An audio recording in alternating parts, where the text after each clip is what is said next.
इस वीडियो में मैं PYQ कराऊंगा केमिकल बॉन्डिंग चैप्टर का।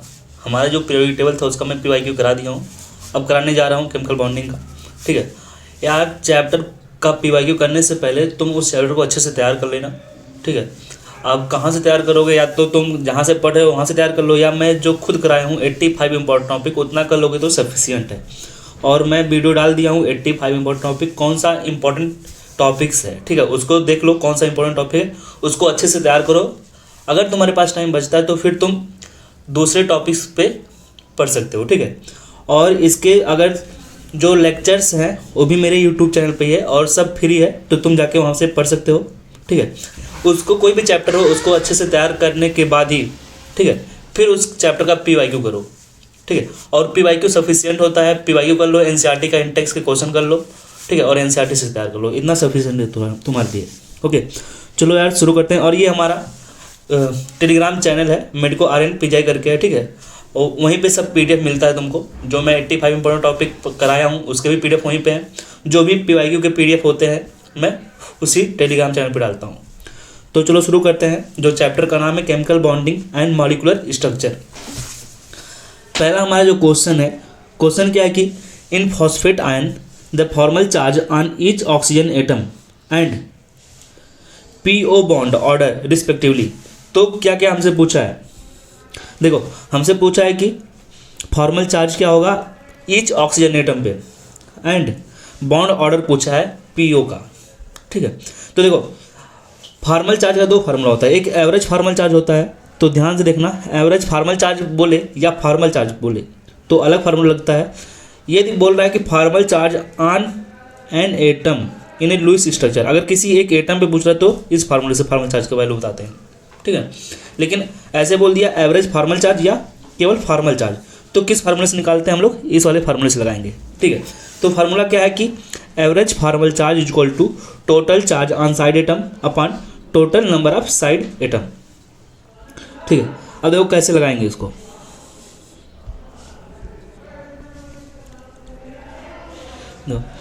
बोला है कि total charge on side atom, अब टोटल चार्ज PO4 पे -3। अब इसका स्ट्रक्चर अगर तुमको आता है तो कैसे बनाओगे, यहाँ पे फॉस्फेट लिख दो, फास्फोरस P हो गया।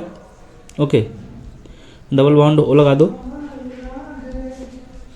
तो total charge on side atom, तो total charge on side atom कितना होगा, यहाँ पे 3 है। ठीक है, -3 upon total number of side atom, total number of side atom कितने हैं, फास्फोरस हमारा सेंट्रल एटम है, साइड एटम ही हो गया हमारा ऑक्सीजन, 4 ऑक्सीजन है तो 4 लिख दो। इसको सॉल्व करोगे तो कितना आएगा 0.75, वो भी निगेटिव यहाँ पे रहेगा, यहाँ पे लगा दो -0.75। ओके, और इसी तरीके से हम क्या निकालेंगे, बॉन्ड ऑर्डर। देखो बॉन्ड ऑर्डर एक मॉलिक्यूल का, ये पूरा एक मॉलिक्यूल है, इसका कैसे निकालेंगे, बॉन्ड ऑर्डर निकालने का जो फार्मूला होता है, bond order is equal to total number of bond, कितना टोटल नंबर ऑफ बॉन्ड है, अपॉन में total number of side atom या total number of resonating structure. तो देखो अब इसी में देखो टोटल नंबर ऑफ, इसको हम लोग सॉल्व करते हैं, क्या निकालना है, बॉन्ड ऑर्डर BO कैसे निकालते हैं, तो बॉन्ड ऑर्डर अगर निकालते हैं तो कैसे क्या बोलेंगे, टोटल नंबर ऑफ बॉन्ड, बताओ सेंट्रल एटम से attach total number of bond कितने हैं, यहाँ पे 5 है तो 5 लगा दो, upon total number of side atom कितना है 4 है, तो इसको सॉल्व करने के बाद कितना आएगा 1.25। तो एक 0.7 था यहाँ पे है, और ये तो हमारा आंसर जो हो जाएगा कौन सा हो जाएगा, A हो जाएगा। ओके, तो यार कोई क्वेश्चन है, क्वेश्चन से भी हम लोग कॉन्सेप्ट पे जा सकते हैं, तो ये हमारा क्वेश्चन था, इसका कॉन्सेप्ट यही है कि ऐसे लगाएंगे। अब कोई भी क्वेश्चन इस तरह से आएगा तुम लगा सकते हो, तो पहले क्वेश्चन भी देख लो और उस क्वेश्चन से कॉन्सेप्ट भी जा सकते हैं। ठीक है, एक होता है कॉन्सेप्ट से क्वेश्चन पे आना और एक होता है कॉन्सेप्ट से क्वेश्चन पे आना। अगर तुमको क्वेश्चन का तरीका पता रहेगा ना तो कॉन्सेप्ट तुम खुद से बना लोगे कि कौन सा क्वेश्चन है, किस तरह से सॉल्व करते हैं। चलो नेक्स्ट क्वेश्चन क्या है हमारा, among lithium chloride, beryllium chloride, boron chloride and carbon tetrachloride covalent bond character follows the order, बताओ कौन सा ऑर्डर होगा। ओके, कोवैलेंट बॉन्ड कैरेक्टर का यहाँ पे हमको बताना है, कोवैलेंट बॉन्ड कैरेक्टर का कौन सा ऑर्डर होगा। अब देखो कोवैलेंट कैरेक्टर हम लोग कैसे बताते हैं, कोवैलेंट बॉन्ड का कैरेक्टर कैसे बताते हैं, तो होता है कि आयनिक पोटेंशियल, आयनिक पोटेंशियल जो होता है इसी बोलते हैं पोलराइजेशन, आयनिक पोटेंशियल क्या बोलते हैं, पोलराइजेशन। ये डायरेक्टली प्रोपोर्शनल होता है charge of cation and anion, charge और ऑफ कैटायन और एनायन के डायरेक्टली प्रोपोर्शनल होता है। और किसके डायरेक्टली प्रोपोर्शनल होता है? एनायन के साइज के। ये फार्मूला याद रहेगा तभी भाई लगा पाओगे, ठीक है ना। ये जो तुमको फार्मूला दिख रहा है ना, ये दिमाग में रहेगा तभी लगा पाओगे, ये कॉन्सेप्ट है एक तरीके से। और इन्वर्सली प्रोपोर्शनल होता है साइज ऑफ कैटायन, कैटायन है नॉट एनायन, ओके। और इसी तरीके से हमारा जो पोलराइजेशन होता है डायरेक्टली प्रोपोर्शनल होता है किसके? कोवैलेंट करेक्टर के, कोवैलेंट करेक्टर के। या इसी को हम लोग फाइनली एक फार्मूले में लिख सकते हैं किस तरीके से? ऐसे, ionisation potential directly proportional to polarisation directly proportional to covalent character, directly proportional charge of cation and anion, और डायरेक्टली प्रोपोर्शनल किसके? एनायन के साइज के। अब देखो इसमें एनायन सब सेम है, यहाँ पे अगर देखोगे इसमें तो क्लोरीन ही सबका एनायन है। अब हम लोग क्या देखेंगे? चार्ज। बताओ charge of cation and anion, हमारा जो चाहे कैटायन हो और एनायन हो, ये हमारा कैटायन है प्लस ये माइनस प्लस माइनस, ये कैटायन है प्लस माइनस। तो जितना जिस पे सबसे ज़्यादा चार्ज जितना ज़्यादा कोवैलेंट करेक्टर उतना ज़्यादा, देखो लिखा ना चार्ज ऑफ कैटायन, तो चार्ज जितना ज़्यादा कोवैलेंट करेक्टर उतना ज़्यादा, इसलिए हमारा आंसर कौन सा हो जाएगा? तो सबसे ज़्यादा चार्ज किस पे है? इस पे +4 है, यहाँ पे +4 है, यहाँ पे +3 आएगा, यहाँ पे +2 आएगा, यहाँ पे +1। तो जितना ज़्यादा चार्ज उतना ही कोवैलेंट करेक्टर। आंसर क्या हो जाएगा हमारा? सी, ओके। आगे बढ़ते हैं, नेक्स्ट क्वेश्चन है। तो तीसरा क्वेश्चन देखते हैं। क्वेश्चन क्या कि which one of the following formula does not correctly represent the bonding capacity of the 2 atom involve, ठीक है। अब देखो 2 एटम के बारे में पूछ रहा है, मतलब ये हमारा फास्फोरस हाइड्रोजन हो गया, ये 2 एटम हो गए, इसी तरीके से ये 2 एटम्स हो गए, इन दोनों के बीच में मतलब हमारा जो सेंट्रल एटम है वो कितना बॉन्ड बना सकता है, ठीक ना। जैसे हम लोग जानते हैं कार्बन जो था मैक्सिमम 4 ही बॉन्ड बनाता है, 4 बॉन्ड से कभी ज्यादा नहीं बना पाएगा। तो यहाँ पे देखोगे अगर तुम लोग, तो यहाँ पे देखो कार्बन कितना बॉन्ड बनाया है? 2 इधर है, 2 इधर है और 1 इधर है, 5 बॉन्ड। तो हमारा आंसर कौन सा हो जाएगा? यही वाला आंसर होगा, क्योंकि ये टोटल 5 बॉन्ड बना रहा है। कार्बन अगर देखो CH3 प्लस में है, ठीक है, तब भी 3 बॉन्ड बनाएगा, CH3 माइनस में भी 3 बॉन्ड बनाता है। तो यहाँ पे ये कार्बन और नॉर्मल स्टेज में अगर रहता है तो टोटल 4 बॉन्ड बनाएगा। तो ये वाला हमारा क्या हो जाएगा? गलत हो जाएगा। बाकी ये सब सही है, नाइट्रोजन का इतना बॉन्ड बन जाएगा, ऑक्सीजन का भी बन जाएगा, फास्फोरस का भी इतना बन जाएगा, ओके। अब क्वेश्चन है कि हमारा 4th नंबर क्वेश्चन क्या है कि among the following which compound will show the highest lattice energy. अब इसका भी कॉन्सेप्ट देखो, हाईएस्ट लैटिस एनर्जी अगर क्वेश्चन आए कि किसका है तो कैसे लगाओगे? तो लैटिस एनर्जी जो होती है हमारी, लैटिस एनर्जी डायरेक्टली प्रोपोर्शनल होती है किसके? चार्ज के मल्टीप्लिकेशन पे। ये जो चार्ज होते हैं कैटायन एनायन के मल्टीप्लिकेशन पे, और इनवर्सली प्रोपोर्शनल होता है उसके साइज पे। अब चार्ज जो है, चार्ज का मल्टीप्लिकेशन देखना है, तो चार्ज किसका मल्टीप्लिकेशन? कैटायन और एनायन का। अब देखो यहाँ पे सबके ऊपर कितना चार्ज है? यहाँ पे +1 है, -1, +1, -1, सब पे चार्ज क्या है? +1, -1, +1, -1। इनवर्सली प्रोपोर्शनल होता है किसके? साइज के, साइज के इनवर्सली प्रोपोर्शनल है। अब देखो यहाँ पे सब में क्या है? F माइनस F माइनस, तो एनायन की साइज हम लोग इसकी साइज की बात ही नहीं करेंगे। अब किसकी साइज की बात करेंगे? प्लस की। जिसमें प्लस की साइज ज्यादा उसकी लैटिस एनर्जी कम, और जिसकी साइज कम, अगर साइज कम होगा तो लैटिस एनर्जी ज्यादा हो जाएगा। तो क्वेश्चन क्या पूछा? हाईएस्ट लैटिस एनर्जी, मतलब साइज कम होना चाहिए। तो बताओ पोटेशियम, सोडियम, सीजियम, रुबिडियम में सबसे छोटा साइज किसका होता है? सोडियम का होता है ना। तो हमारा आंसर कौन सा हो जाएगा? बी वाला, ओके। नेक्स्ट क्वेश्चन करते हैं कि 5 number question, which of the following set of molecule will have 0 dipole moment, okay. Question क्या है कि which of the following set of molecule have the 0 dipole moment. किसके पास डाइपोल मोमेंट 0 है? तो चलो देखते हैं। बोला कि अमोनिया। अब देखो अमोनिया का फार्मूला क्या होता है? NH3 है हमारा, ये है क्या है? NH3। इसका डाइपोल मोमेंट क्या होगा? 0 होगा। इसका डाइपोल मोमेंट 0 नहीं होता। क्यों? क्योंकि डाइपोल मोमेंट कैसा क्वांटिटी है? एक वेक्टर क्वांटिटी है। अब देखो यहाँ पे देखते हैं, ये जो लोन पेयर है ना, याद कर लेना, लोन पेयर का जो डाइपोल मोमेंट होता है ये एटम से दूर जाएगा। इधर हाइड्रोजन है, इधर भी हाइड्रोजन है, इधर भी हाइड्रोजन है, और इन सबका डायरेक्शन किधर होगा? नाइट्रोजन के तरफ होगा। अब एक वेक्टर सम लेंगे तो इधर सब टोटल आ जाएगा, तो इसका वैल्यू 0 नहीं है। तो अमोनिया जहां जहां होगा वो आंसर नहीं होगा। तो यहाँ पे अमोनिया, और कहीं है? और कहीं नहीं है, ठीक है। तो ये वाला तो हो नहीं सकता। अब नेक्स्ट ऑप्शन बी चलते हैं। बोरान ट्राईफ्लोराइड, BF3 की बात बोल रहा है। ये किसकी बात बोल रहा है? BF3 की, बोरान ट्राईफ्लोराइड। अब BF3 की बात अगर ये कर रहा है तो बताओ, बोरान ट्राईफ्लोराइड की बात कर रहा है तो BF3 है। तो अगर हम लोग बोलें कि इसका डायपोल मोमेंट बताओ, तो BF3 का स्ट्रक्चर बना लो। देखो बोरान हो गया, यहाँ पे एक फ्लोरीन, यहाँ पे एक फ्लोरीन। हम लोग वेक्टर में पढ़ते हैं, वेक्टर में क्या पढ़ते हो, जब तीन एटम, देखो ये तीन वेक्टर, जब तीन वेक्टर एक दूसरे से इक्वल एंगल पे हों तो एक दूसरे को क्या करते हैं, कैंसिल कर देते हैं। जैसे इन दोनों का जो सम आएगा इधर आएगा और ये इससे कैंसिल हो जाएगा तो डायपोल मोमेंट 0 हो जाएगा। तो एक ये तो सही है। हाइड्रोजन फ्लोराइड HF की बात करें तो HF का डायपोल मोमेंट देखो, हाइड्रोजन इधर है और फ्लोरीन यहाँ पे है, तो ये इधर कर रहा है सो, तो इसका तो 0 नहीं है, तो ये भी आंसर नहीं होगा। तो ये आंसर दोनों नहीं होंगे। Nitrogen fluoride, nitrogen trifluoride NF3 की बात कर रहा है, NF3, क्या इसका डायपोल मोमेंट 0 हो जाएगा? अब देखो इसका भी डायपोल मोमेंट की बात करें NF3 की, तो हम यहाँ पे बता देते हैं। देखो यहाँ पे नाइट्रोजन है हमारा, ये लोन पेयर किधर होगा, दूर जाएगा, अभी बताया था। अब देखो फ्लोरीन है, 3 फ्लोरीन यहाँ पे बना दो, तो ये इसकी वजह से इधर लगेगा, इसकी वजह से इधर, इसकी वजह से इधर, और ये इधर। लेकिन सोचो इन सबका जो वैल्यू आएगा, कुछ हो सकता हो इससे कम हो या इससे ज़्यादा हो, ठीक है, बराबर नहीं होगा। अगर देखोगे वैल्यू बेस्ड जो चीज़ है बराबर नहीं होता है, ठीक है, तो बराबर नहीं होगा तो ये म्यू का जो वैल्यू होगा 0 नहीं होगा। तो ये भी आंसर क्या हो जाएगा हमारा, गलत हो जाएगा। अब देखो तो इसका भी डायपोल मोमेंट 0 नहीं है। लास्ट जो ऑप्शन है अब यही बचा, तो यही आंसर भी होना चाहिए। और लगा के देख लेते हैं। बोरान ट्राइफ्लोराइड अभी हम लोग चेक ही किए थे, इसका डायपोल मोमेंट 0 आता है।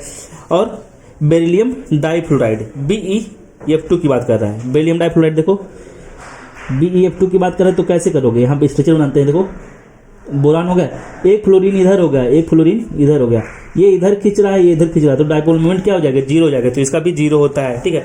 कार्बन डाइऑक्साइड इसी तरह से CO2 की बात करें अगर हम लोग, तो देखो C डबल बॉन्ड O इधर है, इसकी वजह से नेट डायपोल मोमेंट इधर, और इसकी वजह से इधर, तो नेट 0 हो जाएगा। और इसी तरीके से क्या 1,4 डाइक्लोरोबेंजीन, 1,4 डाइक्लोरोबेंजीन की अगर बात करोगे तो देखो बेंजीन हो गया, एक क्लोरीन यहाँ पे, एक क्लोरीन यहाँ पे, इसकी वजह से डायपोल मोमेंट इधर, इसकी वजह से इधर, तो इसकी वजह से भी क्या हो जाता है 0। याद कर लेना, ये वाला क्वेश्चन बहुत ज़्यादा इंपॉर्टेंट है यार। देखो कभी कभी क्या होता है, हम लोग कॉन्सेप्ट से क्वेश्चन पे आते हैं, ठीक है ना, और कभी कभी होता है क्वेश्चन से कॉन्सेप्ट पे। अब देखो तुम एक क्वेश्चन अगर अच्छे से तैयार कर लो तो तुम्हारा कॉन्सेप्ट भी तैयार हो जाएगा, ठीक है ना। या तुम कॉन्सेप्ट पहले से तैयार करके आओ तो हमारा आंसर डी हो जाएगा, ठीक है। 5 नंबर का आंसर जो हो जाएगा डी। नेक्स्ट क्वेश्चन है कि which of the following is the correct order of dipole moment. बताओ डायपोल मोमेंट किसका जो ऑर्डर है वो कौन सा ऑर्डर सही है, बताओ। BF3 का भी हम लोग पढ़े थे, डायपोल मोमेंट क्या होता है, 0 होता है, ये तो कभी होगा नहीं। यहाँ पे H2O है, NF3 है और BF3, ठीक है ना। तो BF3 तो इसका 0 होता है, तो इसको तो लास्ट में होना चाहिए, तो मतलब ये भी गलत है, ठीक है ना। तो BF3 देखो यहाँ लास्ट में, यहाँ लास्ट में। अब NH3 और NF3 की अगर हम लोग कंपेयर कर लें, इन दोनों का अगर हम कंपेयर करें तभी यहाँ पे देखो निकाले हैं, ठीक है ना। NF3 का देखो, NF3 का यहाँ पे निकाले हैं, यहाँ पे NF3 का अगर हम लोग निकाल रहे थे तो क्या आ रहा था, यहाँ पे नाइट्रोजन का इधर लग रहा है और तीनों F की वजह से नीचे की तरफ, तो मतलब कुछ वैल्यू यहाँ पे कैंसिल हो रहा है। जबकि यहाँ पे देखो NH3 में नाइट्रोजन की वजह से इधर लग रहा है और इन तीनों की वजह से भी इधर ही लगेगा, तो इधर सम हो रहा है, इधर कम हो रहा है। तो मतलब NH3 का ज़्यादा होता है NF3 से, NH3 का ज़्यादा होता है NF3 से। हमारा जो आंसर हो जाएगा कौन सा, देखो ये वाला, कि NH3 का NF3 से ज़्यादा होता है। तो 6 का कौन सा हो जाएगा, बी। 7 नंबर क्वेश्चन है कि the species having bond angle of 120, बताओ इसमें से बॉन्ड एंगल किसका 120 होगा, कैसे बताओगे। तो देखो 2 तरीका होता है कि उसका हाइब्रिडेशन तुमको पता हो, हाइब्रिडेशन पता हो जाएगा, बॉन्ड एंगल बता ले जाओगे, या तो स्ट्रक्चर अच्छे से पता हो। जैसे देखो अभी हाइब्रिडेशन का क्वेश्चन आएगा तो मैं वहाँ पे बताऊंगा, ठीक है ना। अभी पहले बता देते हैं स्ट्रक्चर। देखो ClF3 है, यहाँ पे ClF3 है तो क्लोरीन बना दो, यहाँ पे एक फ्लोरीन, यहाँ पे एक फ्लोरीन, यहाँ पे एक फ्लोरीन, ये बॉन्ड, और यहाँ पे 2 लोन पेयर बचा है, तो एक ऐसे ही स्ट्रक्चर है। तो ये जो बॉन्ड एंगल है यार 90 डिग्री के करीब में होता है, या उससे थोड़ा सा क्या हो जाता है, कम ही हो जाता है, तो ये होगा नहीं आंसर। NCl3 है तो देखो यहाँ पे एक लोन पेयर है और यहाँ पे देखो 3 क्लोरीन है, तो ये भी नहीं होगा, ओके। ये BCl3 है, अभी हम लोग BCl3 के स्ट्रक्चर पढ़ के आए हैं ये, और सबके बीच में कितना एंगल होता है 120। तो हमारा जो आंसर हो जाना चाहिए ये यही हो जाएगा, ठीक ना। जैसे NCl3 नहीं, ऐसे PH3 भी नहीं है, यहाँ पे भी ऐसे स्ट्रक्चर बनेगा। देखो P हो गया, एक लोन पेयर उधर, यहाँ पे एक हाइड्रोजन और यहाँ पे एक hydrogen, okay. Next number question है 8 नंबर का क्वेश्चन है, कंसीडर द मॉलिक्यूल CH4 मतलब मीथेन, अमोनिया और water, which of the following given statement is false. बताना है कौन सा स्टेटमेंट गलत है। ओके, अब देखो ये तुमको याद करने वाली चीज़ है, पहले समझ लो फिर याद करना। क्या है कि इसका हाइब्रिडेशन निकालोगे कितना आएगा sp3। अभी हाइब्रिडेशन निकालने का तरीका मैं बताऊंगा, अभी बस इतना समझ लो कि कितना होता है sp3। NH3 का कितना होता है sp3 और H2O का भी हाइब्रिडेशन sp3 होता है। लेकिन एक चीज़ याद कर लेना, अब देखो जब किसी का हाइब्रिडेशन इतना आता है तो बॉन्ड एंगल जो होना चाहिए 109 डिग्री 28 होना चाहिए, ठीक ना, सेकंड मिनट होना चाहिए, इतना होना चाहिए बॉन्ड एंगल। लेकिन जैसे जैसे लोन पेयर बढ़ता जाता है, देखो इस पर कितना लोन पेयर है, 1 लोन पेयर, इस पर 2 लोन पेयर, तो 1 लोन पेयर के बढ़ने से जो बॉन्ड एंगल में कमी आती है 2.5 के अप्रॉक्स आती है, ठीक है ना। तो इसका सबसे ज़्यादा होगा कितना, इतना ही होगा। इसमें कोई लोन पेयर नहीं था, इसमें 1 लोन पेयर आ गया तो उतना घटा दो 2.5, और इसमें से जब H2O की बात करोगे यहाँ पे 2 लोन पेयर आ गया तो मतलब 5 से घटाओगे तो 104 कुछ हो जाएगा, ठीक है। अब देखो कह रहा है कि जो, अब देखो कैसे निकालते हैं हाइब्रिडेशन। हाइब्रिडेशन अभी मैं बता दूंगा, थोड़ा आगे आएगा, ठीक है ना, इसलिए चिंता मत करो। हाइब्रिडेशन निकालना बहुत अच्छा ट्रिक है, ठीक है, बहुत इजीली तुम लोग निकाल लोगे, ठीक है ना। अभी क्वेश्चन उसके आएंगे तब मैं करा दूंगा, अभी थोड़ा सा थ्योरेटिकल था इसलिए मैं बता नहीं रहा हूँ, ठीक है ना, क्योंकि उसके क्वेश्चन से मैं नीचे ही रखा हूँ। अब देखो कह रहा कि जो HOH का बॉन्ड एंगल है इन H2O इज स्मॉलर देन, सही बात है, तो हमको क्या बताना, व्हिच स्टेटमेंट इज फॉल्स, तो ये फॉल्स बताना है, तो ये हमारा स्टेटमेंट तो सही है, तो ये वाला आंसर तो अभी नहीं हो सकता। फिर इसी तरह में जो मीथेन है उसमें HCH का bond angle in CH4 is larger than the, ये भी सही है, ये भी आंसर नहीं हो सकता। इसी तरीके से जो बॉन्ड एंगल है मीथेन में, bond angle in NH3 and bond angle in H2O are all greater than 90, ये भी सही है। लास्ट वाला देखते हैं, बोला है कि जो HOH का बॉन्ड एंगल है H2O में is larger than the CH4, ये गलत है। इसका बॉन्ड एंगल कितना होता है 104, याद कर लेना, इसका कितना होता है 109, ये सब याद भी होनी चाहिए, प्रैक्टिस करोगे ना सब चीजें याद हो जाती है अपने आप, तो आंसर हमारा यही हो जाएगा। क्वेश्चन है कि which of the following molecule has the maximum dipole moment, किसके पास डायपोल मोमेंट सबसे ज्यादा है, बताओ किसका डायपोल मोमेंट सबसे ज्यादा है। CO2, NH4, NH3 और NF3 में किसका डायपोल मोमेंट मैक्सिमम है, बताओ। CO2 की स्ट्रक्चर बनाओगे तो ऐसे, और ये इधर, तो ये तो इसकी वजह से इधर है, इसकी वजह से इधर, तो ये कैंसिल हो गया, 0 हो गया। ये भी मीथेन है, एक टेट्राहेड्रल स्ट्रक्चर होता है, और इसका कैसा है ज्योमेट्रिकल टेट्राहेड्रल स्ट्रक्चर है, तो इसका भी 0 हो जाएगा, तो ये भी नहीं होगा आंसर, ये भी नहीं होगा। NH3 और NH3 में अभी हम लोग पहले ही देख लिए हैं, तो किसका ज़्यादा आ रहा था, NH3 का। क्यों आ रहा था, देखो अभी पहले ही क्वेश्चन किए ना, तो आंसर ये हो जाएगा। इसलिए बोलते हैं PYQ कर लिया करो यार, देखो PYQ करोगे तो देखो क्वेश्चन एक दूसरे से सिमिलर मिलते जा रहे हैं, ठीक है ना। तो PYQ किए रहोगे तो तुम्हारे जो नेक्स्ट क्वेश्चन आएगा ना नीट में, वो भी उसी तरीके से रहेगा, तुम कर ले जाओगे इजीली। बोला है कि correct order of increasing bond length, increasing bond length के बारे में बताना है, CH, CO, CC के और CCC के। तो सबसे पहले हम लोग जानते हैं जो सिंगल बॉन्ड वाला होता है उसका बॉन्ड लेंथ सबसे ज़्यादा होता है, ठीक है ना। और देखो बॉन्ड लेंथ जो एक थ्योरेटिकल टॉपिक है। अब बताओ यहाँ पे कार्बन कार्बन डबल बॉन्ड है, carbon carbon carbon oxygen single bond है, कार्बन कार्बन सिंगल बॉन्ड है। अब बताओ इन तीनों में से तो सबसे ज़्यादा तो इन्हीं दोनों का होगा, ठीक है। तो ये से यहाँ पे गया, ठीक है, यहाँ पे जाएगा, ये यहाँ पे थो नहीं सकता, ये वाला आंसर नहीं हो सकता, ये वाला नहीं हो सकता। अब देखो ये थोड़ा वैल्यू बेस्ड वाला था, ठीक है, तो ये दोनों नहीं हो सकते। अब बताओ कि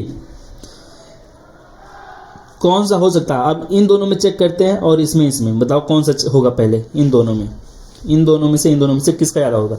तो बताओ किसकी साइज बड़ी, यहाँ पे कार्बन है, यहाँ पे भी कार्बन है, यहाँ पे भी कार्बन। अब यहाँ पे एक है ऑक्सीजन और एक है नाइट्रोजन, किसकी साइज बड़ी है, नाइट्रोजन की ऑक्सीजन की। तो नाइट्रोजन की साइज बड़ी होती है ऑक्सीजन से, तो कार्बन कहाँ गया, सॉरी, यहाँ पे ऑक्सीजन था और कार्बन था, तो कार्बन बात करते हैं। तो कार्बन की भी साइज ऑक्सीजन से बड़ी होती है, तो साइज जब बड़ी होगी तो बॉन्ड का जो लेंथ होगा वो भी तो बड़ा हो जाएगा।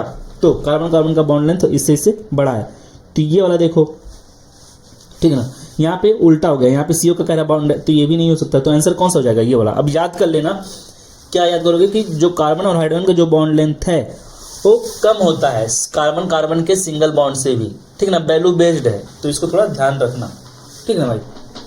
आगे बढ़ते हैं, क्वेश्चन नंबर है 11 का कि which of the following structure is the most preferred and hence of the lowest energy of SO3।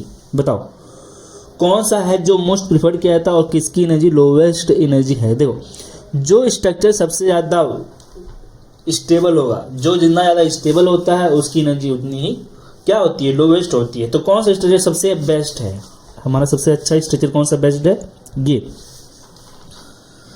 तो सबसे ज़्यादा स्टेबल यही होगा। नेक्स्ट क्वेश्चन देखते हैं 12 नंबर का। क्वेश्चन है कि the correct order of increasing bond angle in the following try atomic species. ये देखो ट्राई एटॉमिक स्पीसीज है और बताना है कि बताओ कि बॉन्ड एंगल का बढ़ता हुआ क्रम बताना है। अब देखो तो इस क्वेश्चन को यार करने से पहले मैं थोड़ा सा तुमको बता दूंगा हाइब्रिडेशन निकालने के लिए, क्योंकि प्रॉब्लम हो रहा क्वेश्चन में कर नहीं पाओगे, ठीक है। अगर हाइब्रिडेशन अच्छे से निकालने नहीं आएगा तो हाइब्रिडेशन का टॉपिक ही कर लेते हैं। अभी इधर यहीं कहीं कराया हूँ मैं। देखो हाइब्रिडाइजेशन कैसे निकालते हैं, कोई भी कंपाउंड है उसका हाइब्रिडेशन कैसे निकालते हैं। ऑर्गेनिक में तुम थोड़ा सा अलग लगा सकते हो और इनऑर्गेनिक के लिए थोड़ा सा अलग लगा सकते हो, ठीक है ना। जैसे हाइब्रिडाइजेशन निकालना हो, कोई भी कंपाउंड दिया हो इनऑर्गेनिक का, उसका हाइब्रिडेशन कैसे निकालोगे, तो हाइब्रिडेशन इज इक्वल टू लिखोगे H is equal to half लगा दो, ओके। और जो सेंट्रल एटम होता है उसका बैलेंस इलेक्ट्रॉन, जैसे मैं बोलूँ H2O तो इसमें जो सेंट्रल एटम है वो कौन सा है, H2O में सेंट्रल एटम कौन है, हमारा ऑक्सीजन है। तो जो सेंट्रल एटम होता है हमारा वही क्या होता है, सॉरी जो ऑक्सीजन है, ठीक है, हमारे यहाँ पे सेंट्रल एटम है और उसका हम लोग बैलेंस इलेक्ट्रॉन दे देंगे, ठीक है। तो बताओ ऑक्सीजन में बैलेंस इलेक्ट्रॉन कितना है यहाँ पे, तो यहाँ पे देखो V क्या है, मतलब V मतलब balance electron, total balance electron कितना है तो 6 होगा, ऑक्सीजन का लिए 6 हो जाएगा प्लस। अब ऑक्सीजन से अटैच कितना मोनोवैलेंट है। अब ये बताओ कि हाइड्रोजन क्या है हमारा, मोनोवैलेंट है कि डाईवैलेंट है। मोनोवैलेंट मतलब क्या, मोनोवैलेंट जिसकी वैलेंसी 1 हो, डाई मतलब क्या 2 जिसकी वैलेंसी 2। तो यहाँ पे हाइड्रोजन हमारा मोनोवैलेंट है, इसकी वैलेंसी कितनी होगी 1 है। तो इसी तरीके से जितना भी हैलोजेंस होते हैं, मीन्स हैलोजन मतलब क्या, हैलोजन मतलब क्या होता है, फ्लोरीन, क्लोरीन, ब्रोमीन, आयोडीन, ये सब मोनोवैलेंट्स हैं। तो उनका नंबर कितना है, तो नंबर हाँ ये मतलब क्या, नंबर ऑफ मोनोवैलेंट यहाँ पे लिखना है, तो कितना है 2 है। देखो हमारा जो फर्स्ट ए ग्रुप है, मतलब किसका, सोडियम का जो ग्रुप है या लिथियम का जो ग्रुप है वो भी मोनोवैलेंट है, ठीक है ना, लेकिन वो सभी आएंगे नहीं यहाँ पे कभी, तो उसका यूज हो नहीं पाएगा, ठीक है ना। देखो माइनस यहाँ पे लिखा है कि माइनस कैटायन, अगर उसके ऊपर कोई चार्ज होता है, जैसे NH4 प्लस है तो इसके ऊपर कौन सा चार्ज है, 1 प्लस है ना, NH4 के प्लस के ऊपर 1 चार्ज है, तो जितना प्लस चार्ज होगा उतना घटाना है, जितना कैटायन होगा उसको क्या करेंगे, घटाएंगे, ओके। जैसे तो यहाँ पे लिखूंगा +1 लिख दूंगा, ठीक ना, यहाँ पे प्लस चार्ज है तो -1 लिखूंगा। जैसे अगर मैं बोलूँ कि ऐसे होता है Mg+2, ऐसे मैं ले रहा हूँ तो यहाँ पे देखो 2 प्लस आया तो यहाँ पे लिखूंगा -2, तो जो प्लस वाला उसको होता है उसको घटाते हैं, ठीक ना। तो ऑक्सीजन में कोई नहीं चार्ज है तो इसको मैं लिख दूंगा 0, फिर चित्र प्लस एनायन। अब एनायन को क्या करते हैं, ऐड करते हैं, देखो लिखा प्लस एनायन, इसको ध्यान में रखना, जो माइनस वाला चार्ज है उसको ऐड करते हैं, प्लस वाले को घटाते हैं। कितना नंबर, जैसे फॉस्फेट है PO4 पे -3, अब यहाँ पे 3 माइनस ना, इसको ऐड कर लेते हैं, ठीक ना। अभी सब निकालना आ जाएगा, ये सब मॉलिक्यूल अभी आएंगे तो घबराना मत। तो यहाँ पे कुछ नहीं तो 0 कर दो। अब इसको सॉल्व करोगे तो दो टोटल नंबर 4 आया। अब इस तरीके से अगर सॉल्व करने पे 4 आ रहा है, 5 आ रहा है, 6 आ रहा है, 7 आ रहा है, 2 आ रहा है, 3 आ रहा है, तो क्या होता है, अगर 2 आ रहा है, अगर 2 आता है तो हाइब्रिडेशन कितना होता है, Sp होता है, अगर 3 आता है तो Sp2। इसी तरीके से इसको देख लो, ठीक है ना। ये होता है तरीका निकालने का हाइब्रिडेशन, ओके। अब देखो ये हमारा था इनऑर्गेनिक में। ऑर्गेनिक में कैसे निकालते हैं, hybridisation is equal to total number of sigma bond plus number of lone pair. Hybridisation is equal to क्या होगा, number of sigma bond plus number of lone pair.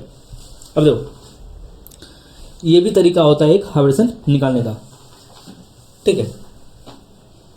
देखो इनऑर्गेनिक में हम लोग कैसे निकालते हैं, सॉरी ऑर्गेनिक में देखते हैं कितना सिग्मा बॉन्ड है, कितना सिग्मा बॉन्ड है। अगर सिग्मा बॉन्ड 2 होता है तो बोलते हैं sp हाइब्रिडेशन, अगर सिग्मा बॉन्ड का नंबर 3 होता है तो sp2, और सिग्मा बॉन्ड अगर 4 होता है तो हाइब्रिडेशन sp3 हो जाता है, ठीक है। इसको याद कर लेना कि अगर 2 है तो sp, 3 है तो sp2, वही सिग्मा बॉन्ड की बात कर रहे हैं यहाँ पे नंबर ऑफ सिग्मा बॉन्ड देखते हैं, ओके। अब चलो अपने क्वेश्चन पे चलते हैं हम लोग।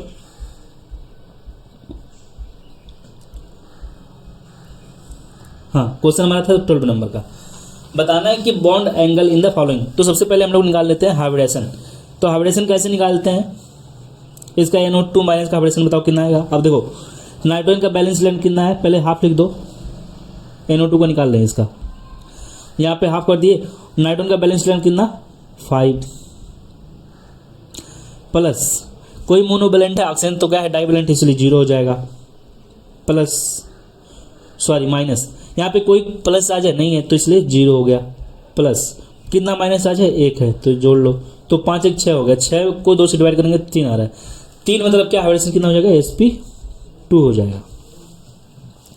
इसी तरीके से किसका निकालोगे, NO2 का निकालोगे, इसी तरीके से NO2 प्लस का निकालोगे। अब देखो NO2 प्लस में निकालोगे तो ऐसे ही देखो हाफ हो गया, बैलेंस रिटर्न कितना 5 हो गया, प्लस कोई मोनोवैलेंट है नहीं क्योंकि ये डाइवैलेंट है ऑक्सीजन, और यहाँ पे प्लस चार्ज है तो 1 कितना प्लस 1 प्लस यहाँ पे 0, इसको सॉल्व करो कितना आएगा 2 आएगा, 2 मतलब क्या हाइब्रिडेशन sp, तो इसका हाइब्रिडेशन कितना आ गया sp आया और इसका कितना आया है sp2। अब एक चीज़ याद करो, देखो याद कर लेना, जब हाइब्रिडेशन sp होता है, जब हाइब्रिडेशन sp होता है तो बॉन्ड एंगल कितना 120, जब sp2 होता है तो 120, लेकिन कैसा होना चाहिए ज्योमेट्रिकल स्ट्रक्चर हो, अगर लोन पेयर आता है तो बॉन्ड एंगल कम हो जाती है। इसी तरीके से हाइब्रिडेशन sp3 होने पे तो इतना होता है, इसी तरीके से ये देख लो sp3 की वजह से कितना होता है 120 और 90 भी होता है, और sp3d2 पे 90 होता है और sp3d3 पे ये एंगल्स होते हैं, ठीक है ना। अब देखो तो यहाँ पे हमारा एक ही ऑप्शन है जो सबसे ज़्यादा है और पहले है, इसमें कितना होगा इसका 1, इसका जो वैल्यू आएगा 180 हो जाएगा, ठीक है ना। बाकी इन सबका हाइब्रिडेशन sp2 आएगा, इसका sp2 है, इसका भी sp2 हो जाएगा, ठीक है ना। इसका थोड़ा एक और रूल इलेक्ट्रॉन मतलब यहाँ पे और रूल फॉलो होता है, ठीक है ना। इतना हम लोग को डीप में पढ़ने की जरूरत नहीं क्योंकि इस तरह से अब आता नहीं है, ठीक है ना। अब देखो यहाँ पे कंप्लीट एक लोन पेयर है, यहाँ पे एक ऑड लोन पेयर है, ठीक है ना। तो इसके वजह से देखो एक लोन पेयर की वजह से ज़्यादा बॉन्ड एंगल कम होता है, अभी हमें बताया था ना 2.5 का होता है। अब कहाँ यहाँ पे केवल एक ही इलेक्ट्रॉन है ना, तो यहाँ पे थोड़ा सा बॉन्ड एंगल कम होगा, मतलब इससे ज़्यादा होगा, इसलिए हमारा आंसर जो हो जाना चाहिए वो डी वाला हो जाना चाहिए। ओके नेक्स्ट क्वेश्चन है क्या कि बॉन्ड लेंथ बताना है किसका कितना ज़्यादा होगा। तो एक कॉन्सेप्ट तैयार कर लो। कॉन्सेप्ट क्या है बाबू, कॉन्सेप्ट ये है कि bond order is equal to ये तो फार्मूला लगा लोगे, ठीक है ना। लेकिन बॉन्ड ऑर्डर जब निकालोगे तो कैसे बताओगे कि बॉन्ड लेंथ ज़्यादा है कि कम है। तो हम लोग जानते हैं बॉन्ड ऑर्डर जितना ज़्यादा बॉन्ड स्ट्रेंथ भी उतना ज़्यादा, क्योंकि डायरेक्टली प्रोपोर्शनल है, और बॉन्ड एनर्जी भी ज़्यादा, ठीक ना।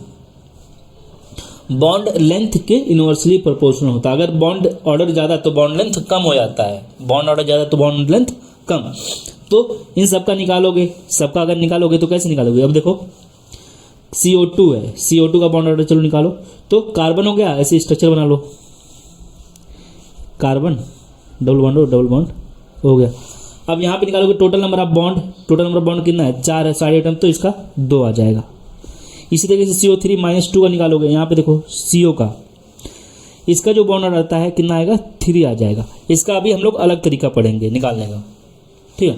यहाँ पे CO3 माइनस का देखो, CO3 माइनस का कैसे निकालेंगे, कार्बन है, ठीक है, और यहाँ पे देखो ऑक्सीजन हो गया, एक ऑक्सीजन यहाँ पे है, यहाँ पे माइनस लगा दो और डबल बॉन्ड वो हो गया, ठीक है। अब टोटल नंबर बॉन्ड कितना है 4 है, अपन साइड आइटम 4/3 हो जाएगा, 4/3। तो इसका बॉन्ड ऑर्डर कुछ और आ रहा है। तो बॉन्ड ऑर्डर जितना ज़्यादा बॉन्ड लेंथ उतना कम, तो इसका बॉन्ड लेंथ बॉन्ड ऑर्डर इसका सबसे कम आ रहा है, बॉन्ड ऑर्डर कम तो बॉन्ड लेंथ ज़्यादा, और इसका बॉन्ड ऑर्डर सबसे ज़्यादा आ रहा है तो बॉन्ड लेंथ कम हो जाएगा, ठीक है। तो हमारा जो तैयार है उसका आंसर कौन सा हो जाना चाहिए, सी वाला हो जाना चाहिए।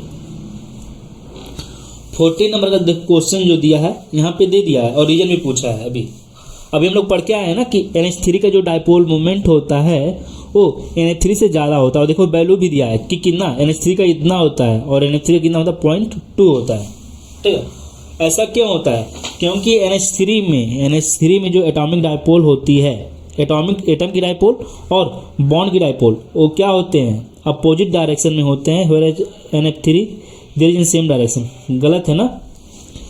अभी हम लोग देख रहे थे कि यहाँ पे नाइट्रोजन होता था, ये देखो ये एटॉमिक डाइपोल है, ये एटॉमिक डाइपोल किधर लग रहा है, इधर लग रहा है, और ये एटॉमिक डाइपोल हो गया है, एंड बॉन्ड डाइपोल ये हमारा हाइड्रोजन हो गया, यहाँ पे भी हाइड्रोजन हो गया, यहाँ पे भी हाइड्रोजन हो गया, ठीक ना।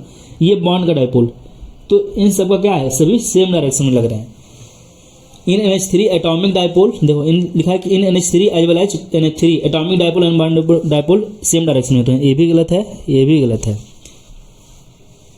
इन NH3 the atomic dipole and bond dipole are in the same direction, जबकि NH3 में अपोजिट डायरेक्शन में होते हैं। ये वाला आंसर सही हो जाएगा। ओके, ये वाला देखो बोला है कि NH3 और NH3 में एटॉमिक डाइपोल और बॉन्ड डाइपोल अपोजिट डायरेक्शन में, तो ये भी गलत। ओके, अब देखो इसी तरीके से हमारा 15 नंबर क्वेश्चन है जो अभी ऊपर पढ़े हैं। तो बताना है कि बताओ बॉन्ड लेंथ इंक्रीजिंग ऑर्डर में बताना है। तो बॉन्ड लेंथ अगर बताना है तो बॉन्ड ऑर्डर सबसे पहले निकालेंगे, बॉन्ड ऑर्डर। तो बताओ O2 का बॉन्ड ऑर्डर कितना होगा, O2 का जो बॉन्ड ऑर्डर आएगा वो कितना आएगा, ठीक ना। तो इसका बॉन्ड ऑर्डर कितना आएगा, 2 आएगा, ठीक है। इसी तरीके से देखो H2O2 के बीच में HOOH बॉन्ड ऑर्डर क्या होता है, पहले ये समझ लो। बॉन्ड ऑर्डर जो होता है दो एटम के बीच में नंबर ऑफ बॉन्ड को ही बोलते हैं क्या, बॉन्ड ऑर्डर। तो ऑक्सीजन ऑक्सीजन के बीच में कितना बॉन्ड है, यहाँ पे सिंगल है, तो सिंगल बॉन्ड, तो इसी का सबसे ज़्यादा होगा ना। तो आंसर क्या हो जाएगा हमारा, ये हो जाएगा। कॉन्सेप्ट तो बहुत आसान है। बॉन्ड ऑर्डर क्या होता है, दो एटम के बीच में जो नंबर ऑफ बॉन्ड होता है, ठीक है। तो यहाँ पे बताओ टोटल बॉन्ड कितना है, 2 है, यहाँ पे 2 बॉन्ड है, यहाँ पे 1 है, और इसमें मतलब पार्शियल टाइप का, मतलब 2 से ज़्यादा और 1 से 2 से कम 1 से ज़्यादा होगा, तो इसलिए बीच में है, ठीक है। 16 नंबर क्वेश्चन है कि correct sequence of increasing covalent character. अभी हम लोग पढ़ के आए थे, कोवेलेंट कैरेक्टर का कैसे बताते थे।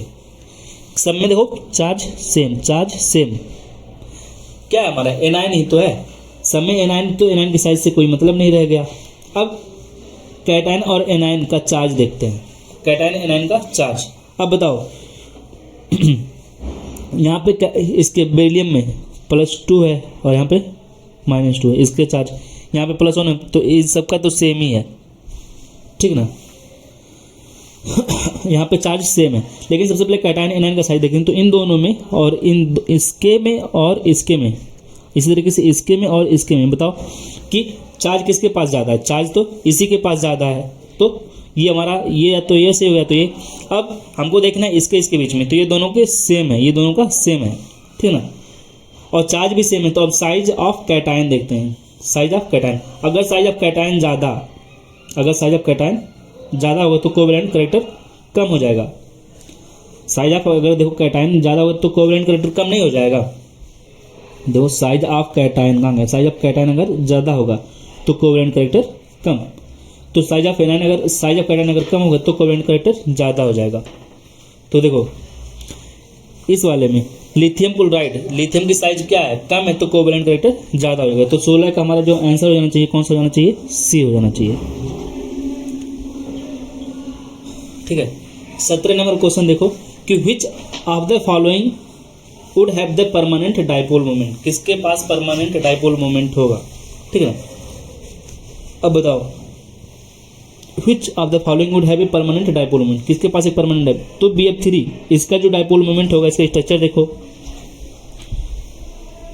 इसका स्ट्रक्चर कुछ इस तरह से है, तो इसका डाइपोल मोमेंट इधर, इसका इधर होगा, इसका इधर होगा, तो नेट क्या हो जाएगा, 0 हो जाएगा। तो इसके पास परमानेंट डाइपोल मोमेंट नहीं है। इसी तरीके से XF4 का अगर हम लोग देखें स्ट्रक्चर, तो देखो कुछ इस तरीके से स्ट्रक्चर होगा, यहाँ पे फ्लोरीन है, यहाँ पे फ्लोरीन, यहाँ पे फ्लोरीन, यहाँ पे फ्लोरीन, इसकी वजह से ये कैंसिल, इसकी वजह से ये, और इसकी वजह से ये, और ये, तो ये कैंसिल कर देते हैं। लेकिन SF4 और SiF4 का जब स्ट्रक्चर बनाओगे तो देखो ये ज्योमेट्रिकल है, ज्योमेट्री जो है इसका टेट्राहेड्रल आएगा, ठीक ना। ये सिमेट्रिकल है, सिमेट्रिकल आएगा और टेट्राहेड्रल है, तो इस वजह से ये नहीं होगा। इसका आंसर देखो ये वाला SF4 का अगर मैं स्ट्रक्चर बनाऊँ तो कुछ इस तरीके से बनता है, इसको बोलते हैं पाई शेप या शीशा शेप बोलते हैं, ठीक ना। और यहाँ पे देखो लोन पेयर है, तो ये इसका जो म्यू नेट आता है ना वो 0 नहीं होता। जो आंसर हो जाना चाहिए हमारा, कौन सा हो जाना चाहिए था, यही बी वाला। 18 नंबर क्वेश्चन है कि H2O is dipolar whereas BF2 is not. H2O कैसा होता है, डाइपोलर होता है, जबकि BF2 is not. It is because, बताओ क्यों, क्योंकि the electronegativity of fluorine is greater than the oxygen. H2O involve hydrogen bonding where BF3 is discrete. देखो अब क्या है कि H2O इज एंगुलर जबकि BF2 इज लीनियर। ये वाला आंसर सही है। देखो जब स्ट्रक्चर बनाओगे ना तो ऑक्सीजन और हाइड्रोजन का याद कर लो कि कैसे बनता है, वेंट शेप या बनता है एंगुलर बनता है, इसी बोलते हैं एंगुलर शेप, इसी बोलते हैं वेंट शेप या वी शेप या एंगुलर। जबकि BeF2 का बनाओगे तो एक फ्लोरीन इधर एक फ्लोरीन इधर, तो ये डायपोल मोमेंट का डायरेक्शन है। तो यही रीजन है 18 का। 19 नंबर क्वेश्चन देखो कि which of the following molecule does not possesses a permanent dipole moment. यहाँ पे दो आंसर है, एक है CH2 और एक है SO3। ठीक है, स्ट्रक्चर देखो कार्बन कार्बन सल्फर हो गया, यहाँ पे कार्बन डबल वन, इसकी वजह से इधर इसकी वजह से इधर, तो नेट डायपोल मोमेंट 0 हो गया। इसी तरीके से SO3 का अगर देखोगे तो कुछ इस तरीके से होता है, तो ये इधर लगा रहा है, ये इसकी वजह से इधर है, और ये सब 120 डिग्री पे होते हैं, इसलिए आंसर 2 हो जाएगा। विच of the following does not possesses a permanent dipole moment. ना तो इसके पास परमानेंट डायपोल मोमेंट है ना तो इसके पास, तो आंसर हमारा 2 होगा। इसके पास होता है, इसके पास भी होता है, ये H2O की तरह से होता है। देखो H2 हो गया और ये O हो गया, ये SO2 है, इसका डायपोल मोमेंट होगा, सोचो ऐसे ही तो है, तो इसकी वजह से इधर इसकी वजह से इधर, तो इसका नेट इधर आएगा तो 0 नहीं होगा। ओके, 20 नंबर क्वेश्चन है। क्वेश्चन क्या है कि the table shown below gives the bond dissociation energy for single covalent bond of carbon atom with element ABCD. Which element has the smallest atom? कौन सा एटम स्मॉल होगा जिसका बॉन्ड लेंथ, जिसका bond energy क्या होगा, ज़्यादा है, जिसका बॉन्ड एनर्जी ज़्यादा आएगा वही तो होगा। देखो कि मान लो कार्बन एटम है और कार्बन एटम था हमारा ये, उससे A अटैच है, उससे B अटैच है, C D। अब जिसका बॉन्ड लेंथ जितना छोटा होगा या बॉन्ड लेंथ छोटा होगा तो एनर्जी क्या होगी, ज़्यादा होगी। तो जिसकी एनर्जी ज़्यादा, यहाँ पे एनर्जी दिया है ज़्यादा, तो पूछा एलिमेंट कौन सा छोटा होगा, तो बॉन्ड एनर्जी ज़्यादा मतलब वो वही तो छोटा होगा, तो आंसर क्या हो जाना चाहिए, D वाला। तो हमारा आंसर जो हो जाएगा B।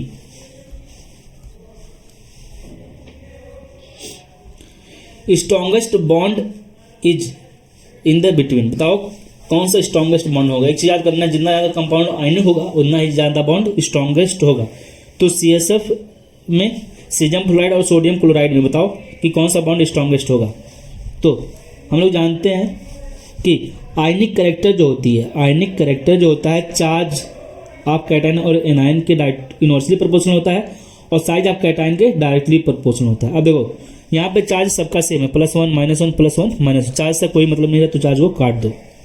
अब किसका साइज ऑफ कैटायन और यहाँ पे एनायन की साइज ऑफ एनायन है। अब देखो साइज ऑफ कैटायन जितना ज़्यादा, साइज ऑफ कैटायन जितना ज़्यादा तो उतना ही आयनिक करेक्टर ज़्यादा। तो सीजियम है, सीजियम का साइज ज़्यादा तो आयनिक करेक्टर भी ज़्यादा। ठीक है, इसके रिस्पेक्ट में देख लिए, इसका इसको कम हो गया। और एनायन का भी, एनायन का साइज जितना कम, एनायन का साइज जितना कम आयनिक करेक्टर उतना ज़्यादा। तो यहाँ पे देखो फ्लोरीन है, फ्लोरीन की साइज क्या है, कम है, तो आयनिक करेक्टर ज़्यादा, और जो आयनिक करेक्टर जितना ज़्यादा उतना ही बॉन्ड क्या होगा, स्ट्रॉन्ग होगा। तो हमारा आंसर हो जाना चाहिए A।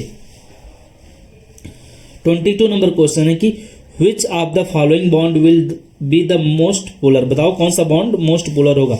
अब देखो पोलैरिटी जो होती है म्यू जो होती है वो डायरेक्टली प्रोपोर्शनल होती है किसके, डेल्टा EN की, इलेक्ट्रोनेगेटिविटी डिफरेंस के। इलेक्ट्रोनेगेटिविटी डिफरेंस यहाँ पे 0 है, यहाँ पे नाइट्रोजन का जो वैल्यू है वहाँ पे यहाँ पे, तो इसका म्यू का वैल्यू 0 आ जाएगा। ठीक है, यहाँ पे म्यू का वैल्यू क्या आ जाएगा, म्यू का वैल्यू 0। यहाँ पे नाइट्रोजन है, यहाँ पे फ्लोरीन है, यहाँ पे नाइट्रोजन क्लोरीन है, इसका भी अप्रॉक्स 0 ही आता है, यहाँ पे भी अप्रॉक्स क्या है 0। यहाँ पे देखो इसका 4 होता है, इसका 3 होता है, सॉरी 3.5 होता है, तो 0.5 आ गया लगभग, इसका 4 होता है, इसका 3 होता है, तो यहाँ पे 1 आ गया। तो जितना इलेक्ट्रोनेगेटिविटी डिफरेंस ज़्यादा उतना ही ज़्यादा पोलर। तो आंसर कौन सा हो जाना चाहिए, हमारा C हो जाना चाहिए। ओके, आगे बढ़ते हैं। क्वेश्चन क्या कि in the structure of CF3 the number of lone pair of electron on central atom CL3 is. बताओ हमारा ये स्ट्रक्चर दिया गया कंपाउंड का, बताना है number of lone pair of electron on the chlorine atom. Chlorine हमारा सेंट्रल एटम है, तो क्लोरीन यहाँ पे बना दो, एक फ्लोरीन यहाँ पे, एक फ्लोरीन यहाँ पे। ओके, बताओ total number of lone pair of electron पूछा है, टोटल नंबर ऑफ इलेक्ट्रॉन नहीं पूछा है, total number of lone pair पूछा है। इसको ध्यान रखना है। तो total number of lone pair of electron, total number of lone pair पूछे तो कितना लोन पेयर है, 2 ही तो लोन पेयर है। तो आंसर कौन सा होना चाहिए, 2। 23 का कौन सा होना चाहिए, बी। प्रिडिक्ट करना है correct order among the following, ठीक है ना। एक चीज याद करना, जो रिपल्सन होता है, रिपल्सन जो होता है वो लोन पेयर के बीच में सबसे ज़्यादा होता है। उसके बाद रिपल्सन से ज़्यादा लोन पेयर के बीच में, उसके बाद लोन पेयर बॉन्ड पेयर के बीच में, उसके बाद क्या होता है बॉन्ड पेयर के बीच में रिपल्सन ज़्यादा होता है। तो बताना था कि प्रिडिक्ट करना है। तो हमारा जो आंसर होना चाहिए ये वाला, ये गलत हो गया, ये भी गलत हो गया, लोन पेयर बॉन्ड पेयर ये भी गलत हो गया, और ये यहाँ तक सही था, ये गलत हो गया। 25 नंबर क्वेश्चन है कि which of the following species contain 3 bond pair and 1 lone pair. बताओ किसके पास 3 बॉन्ड पेयर है, 3 बॉन्ड पेयर और 1 लोन पेयर है। इसमें तो 2 बॉन्ड पेयर है, ऑक्सीजन का स्ट्रक्चर बना लो, देखो 2 लोन पेयर है, 2 बॉन्ड पेयर है, तो ये हो नहीं सकता। यहाँ पे BF3 में अगर देखोगे तो केवल 3 बॉन्ड पेयर ही है, तो ये भी नहीं हो सकता। अब PCl3 बचा और NH2-, तो PCl3 को बना लेते हैं। PCl3 देखो 1 bond pair, 2 bond pair, 3 bond pair और एक यहाँ पे लोन पेयर, तो आंसर ये वाला हो जाएगा। ओके, 26 नंबर क्वेश्चन देखते हैं। Which are the following is not a correct statement. बताओ कौन सा एक करेक्ट स्टेटमेंट नहीं है, नॉट करेक्ट बोला है, तो इसको ध्यान रखना। Multiple bond are always shorter than corresponding single bond. देखो पूछ रहा है ये जो मल्टीपल बॉन्ड है ये हमेशा करस्पॉन्डिंग पूछ रहा है, करस्पॉन्डिंग बोला है कि नहीं कार्बन और हाइड्रोजन, तो बोल दे। बोला है कि मल्टीपल बॉन्ड अपने करस्पॉन्डिंग मतलब इसके रिस्पेक्ट में हमेशा छोटे ही होते हैं। Multiple bonds are always shorter than corresponding single bond, ठीक है ना, ये सही है। इलेक्ट्रॉन डिफिशिएंट मॉलिक्यूल एक्ट करते हैं एक लुईस एसिड के रूप में, ये भी सही है। Canonical structure have no real existence, ये भी सही है। तो आंसर जो हो जाना चाहिए हमारा डी वाला हो जाएगा कि every AB5 molecule does in fact have square pyramidal structure.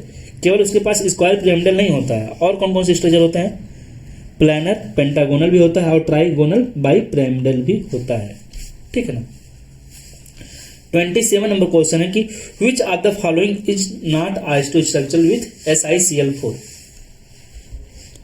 बताओ SiCl4 की कौन आइसो स्ट्रक्चर नहीं है, तो इसका हाइब्रिडेशन निकाल लो। तो हाइब्रिडेशन कैसे निकालते थे, हमारा सिलिकॉन क्या होगा, सेंट्रल एटम हो गया, तो पहले हाफ को लिख दो। सेंट्रल एटम जो होगा उसका वैलेंस इलेक्ट्रॉन कितना है, 4 है, plus total number of monovalent, chlorine एक मोनोवैलेंट है तो टोटल नंबर ऑफ मोनोवैलेंट हो गया, प्लस माइनस कोई प्लस चार्ज है नहीं है तो 0 लिख दो, प्लस कोई निगेटिव चार्ज है नहीं है तो 0 लिख दो। तो इसको सॉल्व करोगे तो 4 आएगा, मीन्स हाइब्रिडेशन sp3। तो कौन हाइब्रिडेशन sp3 दे रहा है वही आइसो स्ट्रक्चरल होगा, और उसका जो ज्योमेट्री हो मतलब उसके एटम के ऊपर कोई लोन पेयर नहीं होना चाहिए, ठीक है ना। विच of the following is not iso structural, कौन सा आइसो स्ट्रक्चरल नहीं है, तो चेक करो किसका हाइब्रिडेशन sp3 नहीं आ रहा है। जैसे NH4+ का निकालोगे, अब इसका देखो कैसे निकालते हैं, इसका भी बोलेंगे हाफ, इसका बोलेंगे हाफ। वैलेंस इलेक्ट्रॉन नाइट्रोजन में 5 क्योंकि सेंट्रल एटम में ही है, मोनोवैलेंट 4 हो गया, प्लस चार्ज है मतलब -1 कर देंगे, ठीक है, घटा के लाओगे 4 तो 4 आ गया, तो मतलब वही हाइब्रिडेशन sp3। इसका चेक कर लेते हैं, तो हाफ हो गया, 6 हो गया, 6 4 10, तो 5 आ रहा है, मतलब हाइब्रिडेशन sp3 डी हो जाएगा, तो आंसर यही हो जाएगा हमारा। बाकी देखो 6 2 ये जुड़ जाएगा 8। जल्दी देखो मन में कैसे करते हैं, बैलेंस इलेक्ट्रॉन हो गया 6 और ये निगेटिव जुड़ जाता है 6 2 8 हो गया, कोई मोनोवैलेंट है नहीं, हटा दो तो 6 2 8, 8 को 2 से डिवाइड कर देंगे तो कितना आएगा, 4 4 आएगा, मतलब वही। ऐसे तो 5 हो गया, कोई मोनोवैलेंट है नहीं, हटा दो, प्लस है नहीं तो हटा दें, और -3 तो 5 8 हो गया, 2 से डिवाइड कर दो तो हो गया। तो इस तरह से जल्दी करते हैं, मतलब 4 आएगा, तो इस तरह से जल्दी जल्दी कर लेते हैं अपने मन में। मेरे से देखो प्रैक्टिस इतना हो गया ना, तो मैं अपने मन में ही कर लेता हूँ यार, तुम भी थोड़ा सा जब लगाओगे ना तो प्रैक्टिस हो जाएगा यार, सेकंडों में हो जाएगा, मतलब 2-3 सेकंड भी नहीं लगे question solve. In which of the following molecule all the bond are not equal. बताओ कि किसमें सभी बॉन्ड इक्वल नहीं है। तो देखो NH3 है, ClF3 है और BF3 और AlF3। बताना है कि किसमें सभी जो बॉन्ड्स हैं इक्वल नहीं है। तो याद कर लेना, जब हाइब्रिडेशन sp3d आए तो बॉन्ड इक्वल नहीं होते हैं।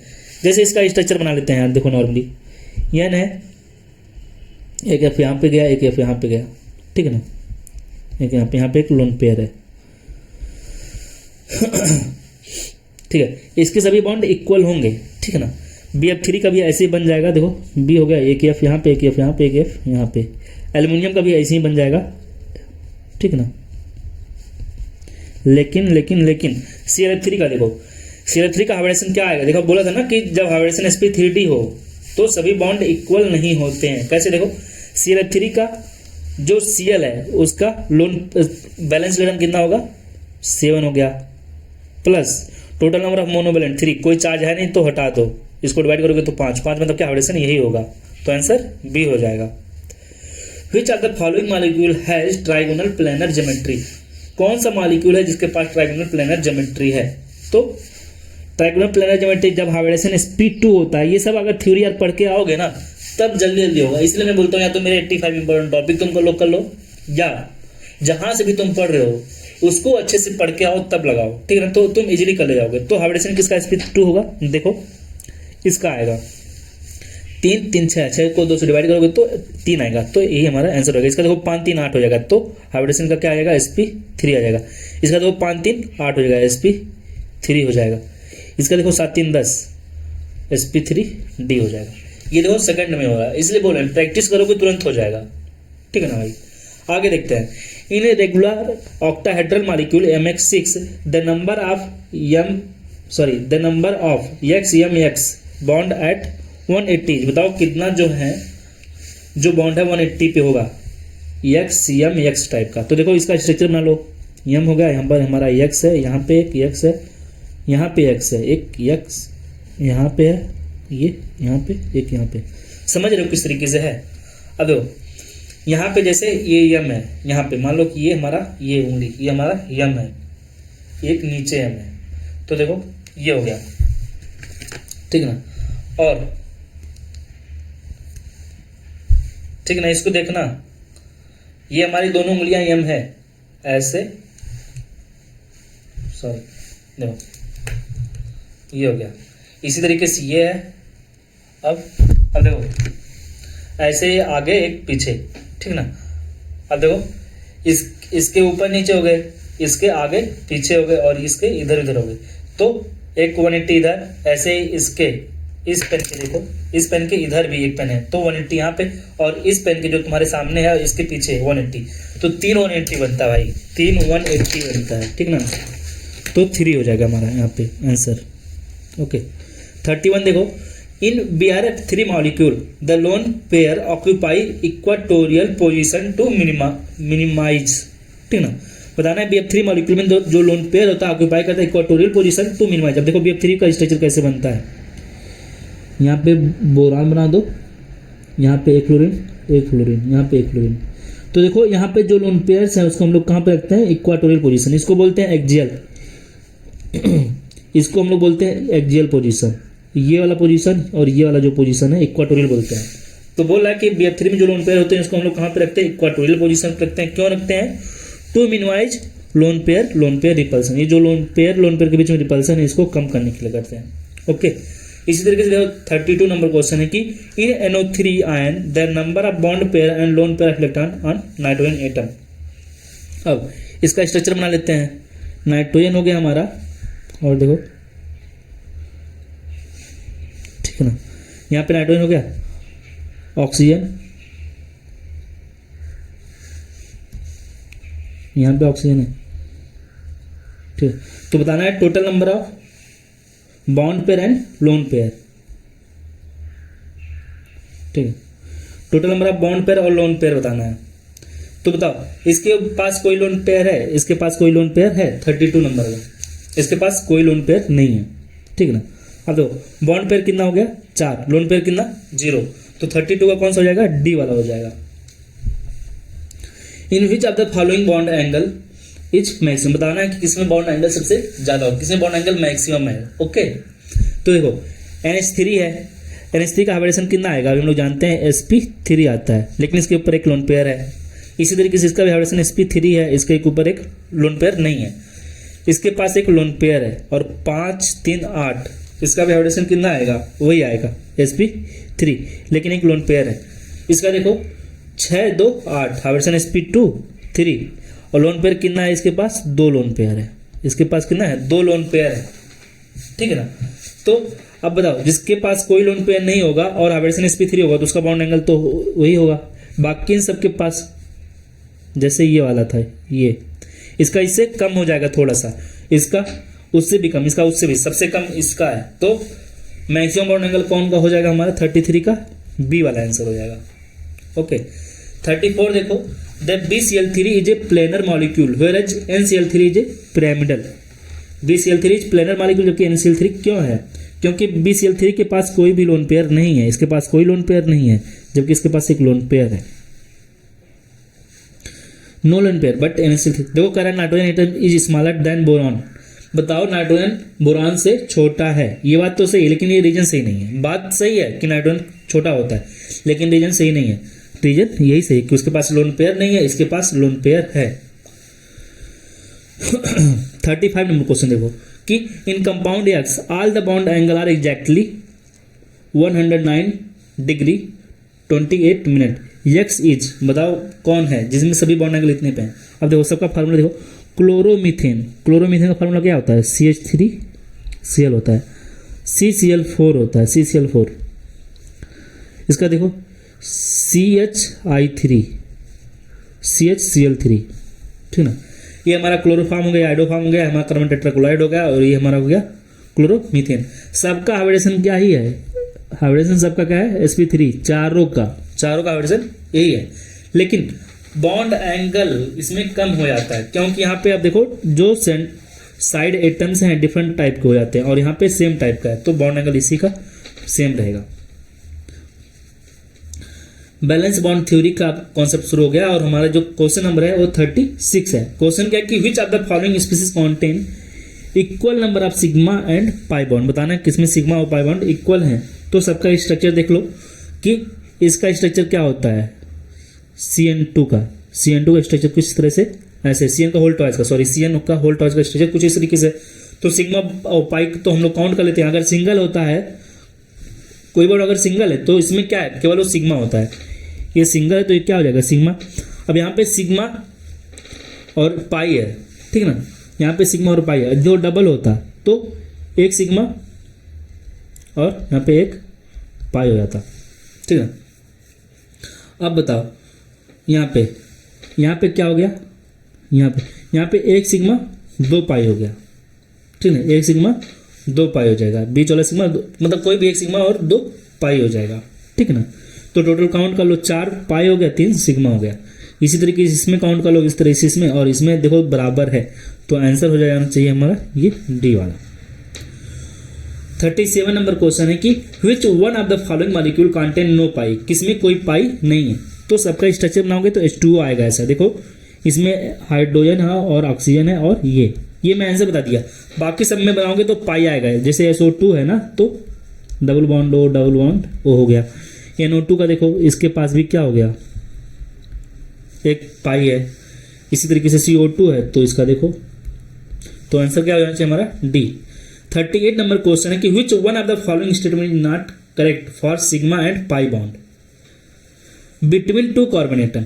सिग्मा बॉन्ड स्ट्रॉन्गर होता है, याद कर लेना हमेशा, सिग्मा बॉन्ड पाई बॉन्ड से स्ट्रॉन्गर होता है, तो ये सही है। तो अब जो स्ट्रॉन्ग होगा उसकी बॉन्ड एनर्जी भी क्या होगी, ज़्यादा होगी। तो bond energy of sigma and pi bond, तो सिग्मा का बॉन्ड एनर्जी बोल रहा है कितना, सिग्मा का जो बॉन्ड एनर्जी है वो कितना है 264, और पाई का बोल रहा है कि बॉन्ड एनर्जी कितना है। तो बताओ सिग्मा का एनर्जी ज़्यादा होगा कि पाई का? सिग्मा का ज़्यादा होगा, क्योंकि बॉन्ड स्ट्रॉन्ग कौन होता है, सिग्मा का। तो ये गलत है, हमको क्या बताना, नॉट करेक्ट। तो यही हमारा नॉट करेक्ट है, आंसर क्या हो जाएगा यही। बाकी बोला कि फ्री रोटेशन होता है सिग्मा बॉन्ड का, तो होता है, जबकि पाई के केस में नहीं होता है। Sigma bond determine the direction between carbon atom, but pi bond has no primary effect in the regard, ये सही है। 39 नंबर क्वेश्चन है, देखो बहुत, ये भी क्वेश्चन बहुत सही है। क्वेश्चन क्या कि main axis of diatomic molecule is Z, molecular orbital px and py overlap to form which of the following orbitals. तो px और py ओवरलैप करते हैं और बनाते हैं क्या, following orbitals. Maximum axis of a diatomic molecule is Z, molecular orbital px py। अब देखो अगर मैं बोलूं कि main axis of diatomic molecule is Z, इसको मान लो तुम लोग मेन एक्सिस है जेड को हम लोग ऐसे ही तो मानते हैं, इसको वाई मान लेते हैं, इसको एक्स मान लेते हैं, इसको जेड मान लेते हैं, तो इसको जेड मान लिए। अब बोल रहा है कि ये हमारा पी एक्स हो गया और बोला है पी वाई कौन हो गया ये। तो बताओ कोई ओवरलैपिंग हो पाएगा पी एक्स और पी वाई के बीच में? कोई ओवरलैपिंग हो पाएगी? कोई ओवरलैपिंग नहीं होगा तो बॉन्ड फॉर्मेशन नहीं होगा, no bond will be form. अगर बोलता कि एक एक्सिस जेड है और जो ओवरलैपिंग हो रहा है पी एक्स के बीच में हो रहा है, मान लो ये हमारा ये एक्सिस हो गया और बोलता पी एक्स के बीच में है, तो साइड वाइज ओवरलैपिंग होता तो क्या बनता? पाई बॉन्ड बन जाता। या बोलता कि जेड है और पी जेड दो ओवरलैपिंग इसके बीच में हो रहा है पी वाई के बीच में, तब भी पाई बन जाता है। तो इसलिए कोई बॉन्ड बनेगा नहीं क्योंकि यहाँ पे पी एक्स और पी वाई है, तो आंसर हमारा डी हो जाएगा। नहीं समझ में आया? देखो ऐसे ये मान लो तुम्हारा कौन सा हो गया जेड एक्सिस, ठीक ना, और बोला है कि हमारा तुम्हारा हो गया पी वाई, ये जेड एक्सिस हमारा सेंट्रल एक्सिस है और ये हमारा पी एक्स हो गया, ठीक ना। तो इन सब के बीच में कोई ओवरलैपिंग है भाई? कोई ओवरलैपिंग नहीं है। जब कोई ओवरलैपिंग नहीं हो पाएगा तो बॉन्ड कैसे बनेगा? नहीं बनेगा ना, क्योंकि बॉन्ड कैसे दो तरीके से बनता है, एक साइड वाइज ओवरलैपिंग से तो पाई बन जाता है और हेड ऑन ओवरलैपिंग से क्या बनता है? सिग्मा बनता है। Which statement is not correct? बताओ कौन सा स्टेटमेंट करेक्ट नहीं है? A sigma bond is weaker than a pi bond. A sigma bond weaker होता है, गलत बात। सिग्मा बॉन्ड पाई बॉन्ड से तो स्ट्रांग होता है, तो ये हमारा गलत हो गया। बोला था कौन सा स्टेटमेंट करेक्ट नहीं है? सिग्मा बॉन्ड स्ट्रॉन्गर होता है, सही बात। Double bond stronger than single bond, ये भी सही है। Double bond shorter than single bond, ये भी सही है। 41 नंबर क्वेश्चन है कि linear combination of two hybrid orbitals belonging to two atom and each having one electron leading to formation of. तो बताओ क्या बनेगा? लीनियर कॉम्बिनेशन हो रहा है टू हाइब्रिड ऑर्बिटल्स का belonging to two atom each having one electron leads to formation of. अब यहाँ लाइन इसमें छुपी लीनियर कॉम्बिनेशन, तो क्या बनता है उससे? सिग्मा बनता है। आंसर कौन सा हो जाना चाहिए? 41 का ए हो जाना चाहिए। ओके 42 देखो, which of the following does not apply to metallic bond? कौन सा है जो मेटालिक बॉन्ड के लिए एप्लीकेबल नहीं होता है? तो ओवरलैपिंग वैलेंस ऑर्बिटल्स, ये होता है मेटालिक बॉन्ड में ओवरलैपिंग होती है वैलेंस ऑर्बिटल के बीच में। मोबाइल बैलेंस इलेक्ट्रॉन भी होता है, डीलोकलाइज इलेक्ट्रॉन भी होते हैं, लेकिन हाईली डायरेक्टेड बॉन्ड ये गलत है। हाईली डायरेक्टेड बॉन्ड कौन से होते हैं? कोवैलेंट बॉन्ड होते हैं। तो हमारा आंसर डी हो जाएगा। 43 क्वेश्चन क्या है कि angle between the overlapping of one S orbital and one P orbital is. एक एस है और एक पी है, एक एस और एक पी, मतलब एस पी हाइब्रिडाइजेशन के बीच में जो एंगल बनेगा वो कितना होगा? 180 होगा, 180 डिग्री बनता है ना। अब देखो क्वेश्चन क्या होता है? हाइब्रिडाइजेशन का क्वेश्चन आ गया। अब हाइब्रिडेशन कैसे निकालती है ये मैं बता दिया था, तो चलो इसका हाइब्रिडेशन बताओ कैसे निकालोगे? इसका हाइब्रिडेशन कैसे निकालोगे?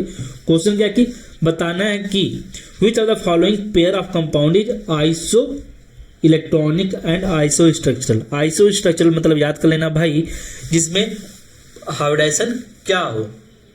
सेम हो। हाइब्रिडेशन क्या होना चाहिए? सेम, इसलिए बोला आइसो। और आइसो इलेक्ट्रॉनिक मतलब क्या? नंबर ऑफ इलेक्ट्रॉन सेम होने चाहिए। अब देखो देख लेते हैं, यहाँ पे टेलुरियम है मतलब ऑक्सीजन की फैमिली का है, तो बैलेंस इलेक्ट्रॉन कितना होगा? 6 हो जाएगा।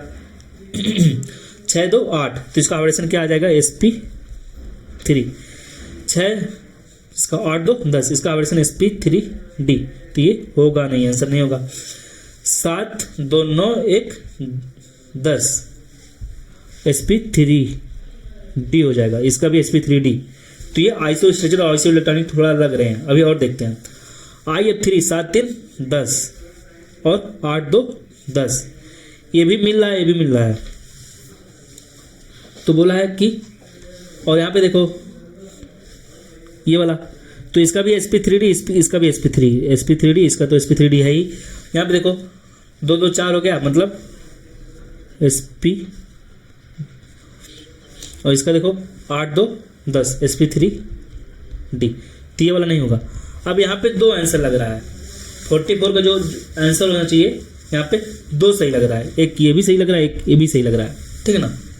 तो ये वाला आंसर यहाँ पे नन बोलेंगे क्योंकि यहाँ पे 2 सही लग रहा है, बी और सी वाला। ओके 45 नंबर क्वेश्चन है कि hybridisation of atomic orbital of nitrogen in the NO2 plus NO3 minus और NH4 प्लस। अब हाइब्रिडाइजेशन निकालने के लिए बोले थे कैसे निकालते हैं? वैलेंस इलेक्ट्रॉन सेंट्रल एटम का 5 हो जाएगा, कोई मोनोवैलेंट है नहीं, माइनस प्लस है तो घटा देंगे, तो 5 से 4 4 को 2 से डिवाइड करेंगे तो 2 आ जाएगा। तो हाइब्रिडेशन sp हो जाएगा। इसका इस तरह से निकालोगे तो sp2, इसका हो जाएगा sp3। भाई इतना प्रैक्टिस हो गया लगाते लगाते यार कि मतलब वैल्यू मतलब देख के पता चलता है इसका हाइब्रिडेशन क्या है, ठीक है। तो पहले यार तरीका तैयार कर लो, ठीक है, कैसे बताया वहां से तैयार करो, फिर थोड़ा सा प्रैक्टिस करोगे ना तो तुम्हारा भी तैयार हो जाएगा। इसलिए मैं बोलता हूँ PYQ करो, PYQ सफिशियंट हो जाता है भाई तुम्हारे एग्जाम को निकालने के लिए, नीट के लिए, ठीक है ना। मैं खुद बोलूँ यार PYQ के अलावा मैं कोई बुक नहीं फॉलो किया हूँ, तो तुमको भी वही बोलता हूँ, तुम भी सिलेक्ट हो गए PYQ से ही सिलेक्ट हो गए। SP SP2 और क्या हो जाएगा SP3 हो जाएगा रिस्पेक्टिवली। 46 नंबर क्वेश्चन है कि which of the following pair of ion is isoelectronic and isostructural. कौन सा आइसोइलेक्ट्रॉनिक है और आइसोस्ट्रक्चरल है। इसका मतलब मैं समझा ही दिया हूँ। आइसोइलेक्ट्रॉनिक मतलब नंबर ऑफ इलेक्ट्रॉन सेम होना चाहिए और आइसोस्ट्रक्चरल मतलब क्या कि हाइब्रिडेशन सेम होना चाहिए। तो बताओ यहाँ पे इसका बैलेंस इलेक्ट्रॉन कितना हो गया, 4 हो गया, 4 2 6 हो जाएगा। हाइब्रिडेशन कितना आएगा, sp2 आएगा, sp2। इसका 5 1 6 हाइब्रिडेशन sp2 हो गया। इसका देखो 7 1 8 हाइब्रिडेशन sp3। इसका देखो 4 2 6 तो हाइब्रिडेशन sp2। इसका देखो 6 2 8 हाइब्रिडेशन sp3। यहाँ पे देखो 5, यहाँ पे -1 होना चाहिए था, गलत दे दिया, 5 1 6 तो हाइब्रिडेशन sp2 हो जाएगा। तो ये वाला नहीं होगा, ये भी नहीं होगा। 7 1 8 हाइब्रिडेशन sp3, 6 2 8। तो इस यहाँ पे भी देखो 2 आंसर सही हैं, A और D। यहाँ पे भी 2 आंसर सही, A और D हो जाना चाहिए। ओके। 47 नंबर क्वेश्चन क्या है कि correct geometry and hybridisation of XeF4। बताओ करेक्ट ज्योमेट्री क्या होगा और हाइब्रिडेशन क्या होगा। तो हाइब्रिडेशन क्या निकालोगे इसका, देखो 8 है, 8 4 12 है, 12 को 2 से डिवाइड करोगे तो कितना आ जाएगा 6। 8 कैसे, जेनॉन है, जेनॉन के बैलेंस इलेक्ट्रॉन कितना इलेक्ट्रॉन होता है, 8 होता है। जो नियान का होगा, आर्गन का होगा वही तो होगा, 8 ही होगा। यहाँ पे देखो 8 हो गया, प्लस मोनोवेलेंट 4, 8 4 12 तो डिवाइड करोगे 6 आएगा। तो हाइब्रिडेशन क्या हो जाएगा sp3d2। अब ज्योमेट्री क्या होता है जब किसी का हाइब्रिडेशन sp3d2 होता है, कैसा होता है, ऑक्टाहेड्रल। अगर शेप पूछता तो स्क्वायर प्लेनर होता है। तो आंसर ये वाला होता। 48 नंबर क्वेश्चन है कि among the following which one is a wrong statement. कौन सा एक रॉन्ग स्टेटमेंट है, ठीक ना। तो PH5 and BiCl5 do not exist, तो ये सही है।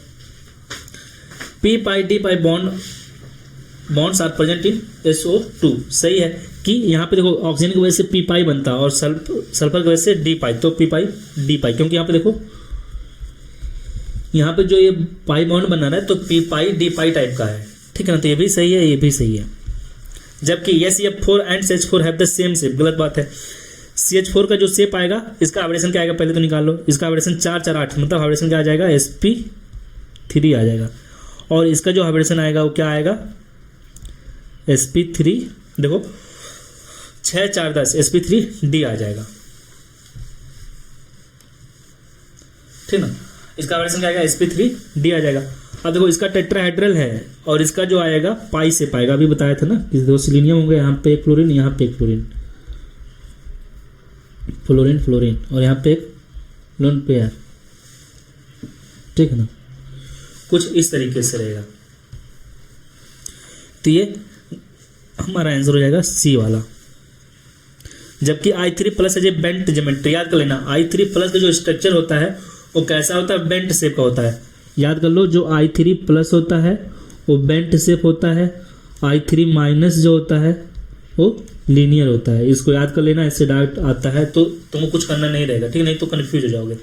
I3+ bent shape minus linear होता है, ठीक ना। हाइब्रिडेशन कितना होगा, देखो 7 2 9, 9 में से गया तो हाइब्रिडेशन इसका कितना होता है, बेंट वाले का sp3 होता है, और इसका कितना होता है sp3d होता है। 49 क्वेश्चन देखो कि which of the following pair both the species are not isostructural. Means isostructural मतलब क्या होता है कि हाइब्रिडेशन सेम नहीं है। जैसे डायमंड का हाइब्रिडेशन क्या होता है, sp3 होता है, और सिलिकॉन के कार्बाइड का भी हाइब्रिडेशन क्या होता है, sp3 होता है, ठीक ना। एमपी ब्लॉक में तुमको मिल जाएगा। तो ये हमारा सही हो गया। NH3 का भी हम लोग निकाले थे, 5 3 8 होगा, यहाँ पे 5 3 8 है तो हाइब्रिडेशन इसका भी वही होगा, sp3 दोनों का। यहाँ पे देखो 6 4 10 मतलब हाइब्रिडेशन कितना होगा इसका, sp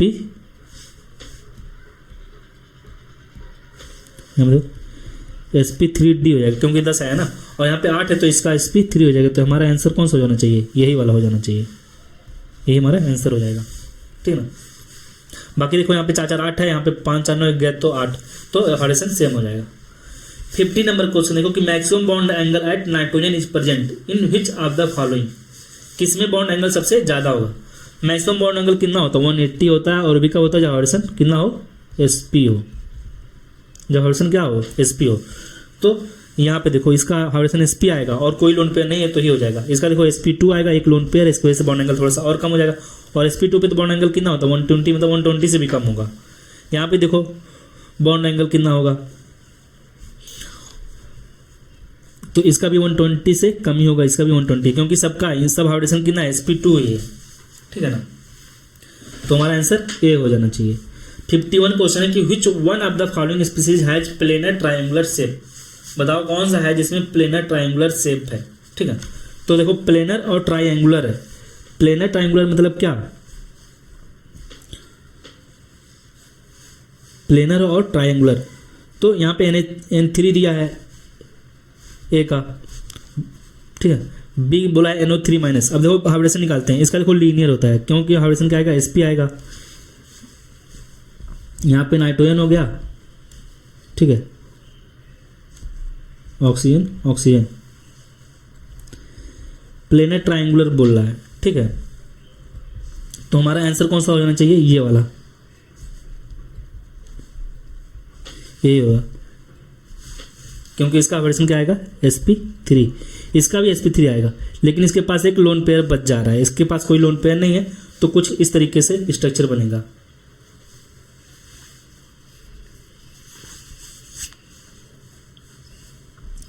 (52) नंबर का देखो, XeF2 इज आइसोस्ट्रक्चरल विथ, बताना है XeF2 आइसोस्ट्रक्चरल मतलब हाइब्रिडेशन किसका सेम है। तो देखो 8 2 10 आएगा, तो sp2 sp3d हो जाएगा। तो बताओ इसमें से कौन सा sp3d होगा, इसका तुम लोग कमेंट करके बताओगे 52 नंबर का, ठीक है। चलो मैं ही बता देता हूँ, इसका 5 3 8 हो गया, तो ये होगा नहीं। इसका देखो BaCl2 है, तो ये तो हमारा आयनिक कंपाउंड है, तो इसका हाइब्रिडेशन हम लोग पढ़ेंगे ही नहीं। TeCl2 है, तो 6 2 8 हो गया, तो इसका भी नहीं होगा, मतलब इसका sp3 हो गया, इसका भी sp3 हो गया, ये 7 2 9 1 10 हो गया, तो यही वाला आंसर हो जाना चाहिए, ठीक है। 53 नंबर क्वेश्चन देखो कि which of the following is a polar molecule, बताओ कौन सा एक पोलर मॉलिक्यूल है जिसका म्यू 0 नहीं है, म्यू 0 नहीं है, बताओ। BF3 का भी म्यू 0 है, ठीक है, XeF4 का भी 0 है, इसका भी 0 है। कैसे सबका स्ट्रक्चर बनाओगे, देखो इसका हाइब्रिडेशन sp3 आएगा और कोई लोन पेयर नहीं है, इस वजह से 0 हो जाएगा। इसका XeF4 का मैं पहले ही बता चुका हूँ, इसका भी बता चुका हूँ, ये स्ट्रक्चर में बताया ही था कैसे बनता है, शीशा से बनता है, तो इसका म्यू 0 नहीं है, तो आंसर यही हो जाना चाहिए, ठीक है ना, ये हमारा आंसर हो जाना चाहिए।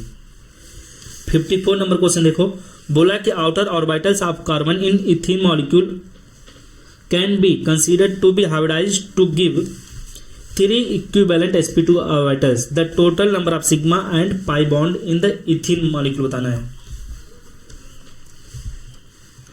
तो इथीन मॉलिक्यूल बताना है, टोटल नंबर ऑफ सिग्मा और पाई बॉन्ड। तो इथीन क्या होता है, C2H4, इथी बोलते हैं इथीन। स्ट्रक्चर बना लो, देखो बताओ कितना सिग्मा कितना पाई है, 5 सिग्मा 1 पाई, 5 सिग्मा 1 पाई, देखो 1 2 3 4 5 और 1 पाई हो गया। In which of the following pair both the species have sp3 hybridisation, किसके पास sp3 हाइब्रिडेशन है, दोनों स्पीसीज के पास, तो निकाल लो। इसके पास 4 4 8 हो गया, उसका देखो ये नहीं होगा, क्योंकि 2 2 4 ही हो रही है, ये नहीं होगा।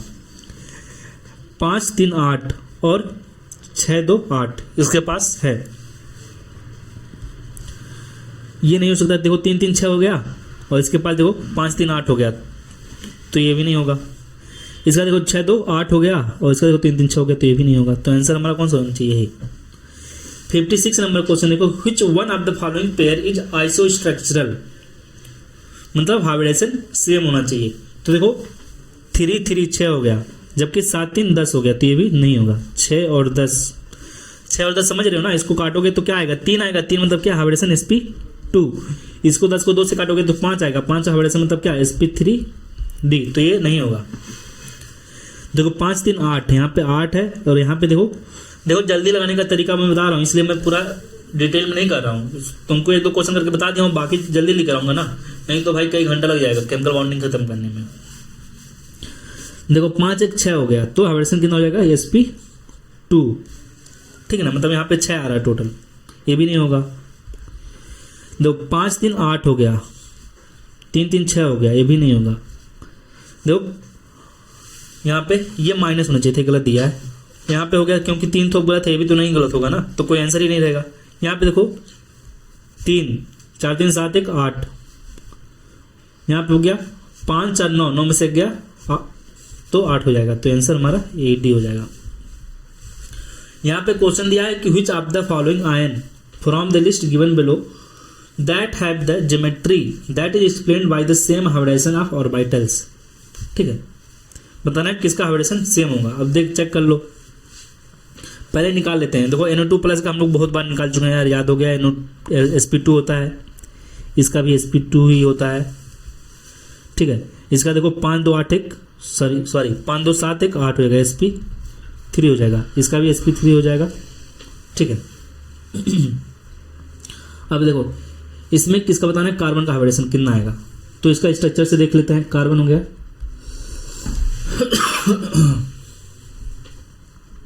ठीक है,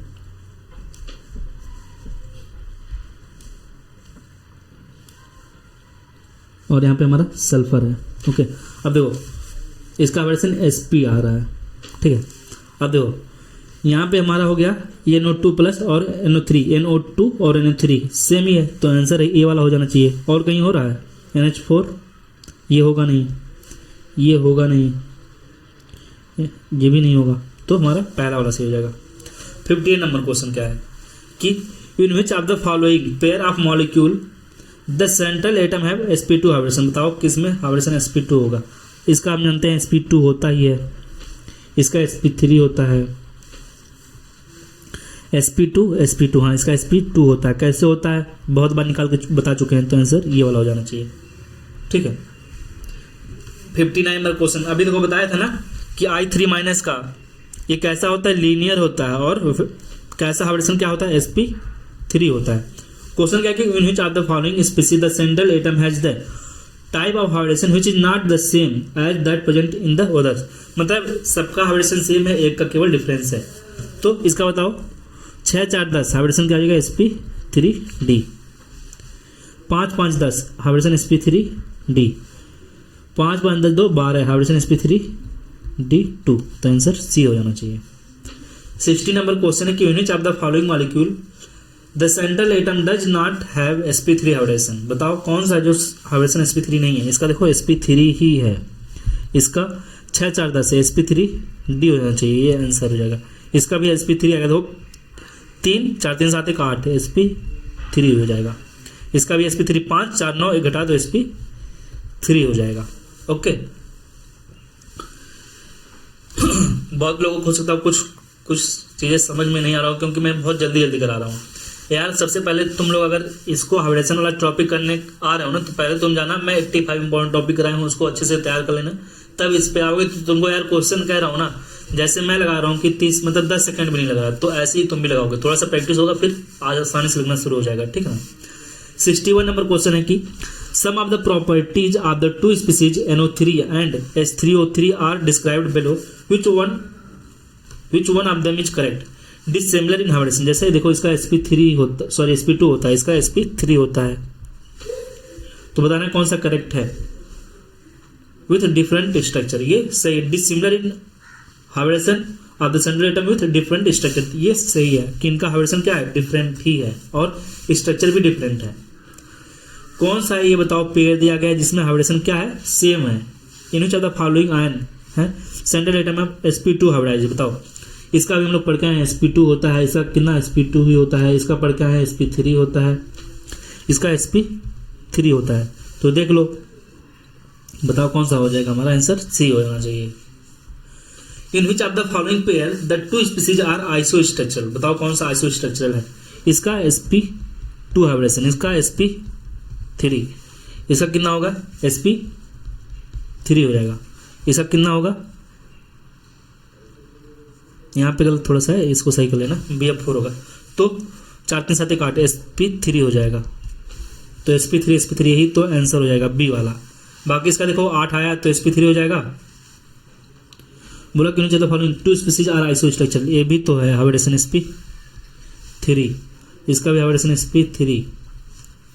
तो ये भी आंसर, 2 आंसर सही लग रहा है। यहाँ पे देख लेते हैं और 6 4 10 8 4 12, यहाँ पे देखो हाइब्रिडेशन sp3 डी हो गया, यहाँ पे sp3 d2। तो यहाँ पे 2 आंसर सही है, ठीक है ना, बी और C. Which of the following species has a linear shape. तो हम लोग जानते हैं किसका लीनियर शेप होगा, देखो ये जिसका हाइब्रिडेशन sp आता है तो ये हाइब्रिडेशन sp आएगा। यहाँ पे देखो 4 5 है, 5 में से गया 4, 4 को 2 से डिवाइड कर दो तो 2। तो यहाँ पे हाइब्रिडेशन क्या आ गया sp, इसका sp2 आएगा, इसका भी sp2 आएगा, ठीक है। The correct order regarding the electronegativity, इसका देखो वेंट से बात है O3 का निकालोगे, देखो ऐसे होता है, ठीक है ना। तो ये वी शेप का है तो लीनियर स्ट्रक्चर है नहीं। The correct order regarding the electronegativity of hybrid orbitals of the carbon, एक चीज याद कर लेना कि जब हाइब्रिडेशन sp होता है, sp2 और sp3, जितना ज़्यादा परसेंटेज एस करेक्टर होगा उतना ही ज़्यादा इलेक्ट्रोनेगेटिविटी होती है। Percentage S character directly proportional electronegativity.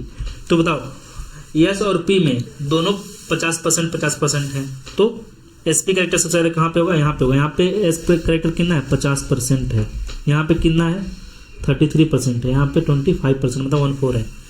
तो इलेक्ट्रोनेगेटिविटी का ऑर्डर कौन सा हो जाना चाहिए, ये वाला sp sp2 sp3। 66 number question है कि among the following the pair in which the 2 species are not isostructural, बताओ कौन सा आइसोस्ट्रक्चरल नहीं है। इसका देखो 4 4 8 हो गया तो sp3 हो गया। यहाँ पे देखो 6 4 10 हो गया, sp3 d हो गया।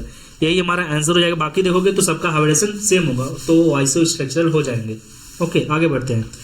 विच of the following has p pi d पाई, देखो जब बोले d पाई ना तो चेक करो कौन सा एलिमेंट है जो एल्युमिनियम के बाद आता है।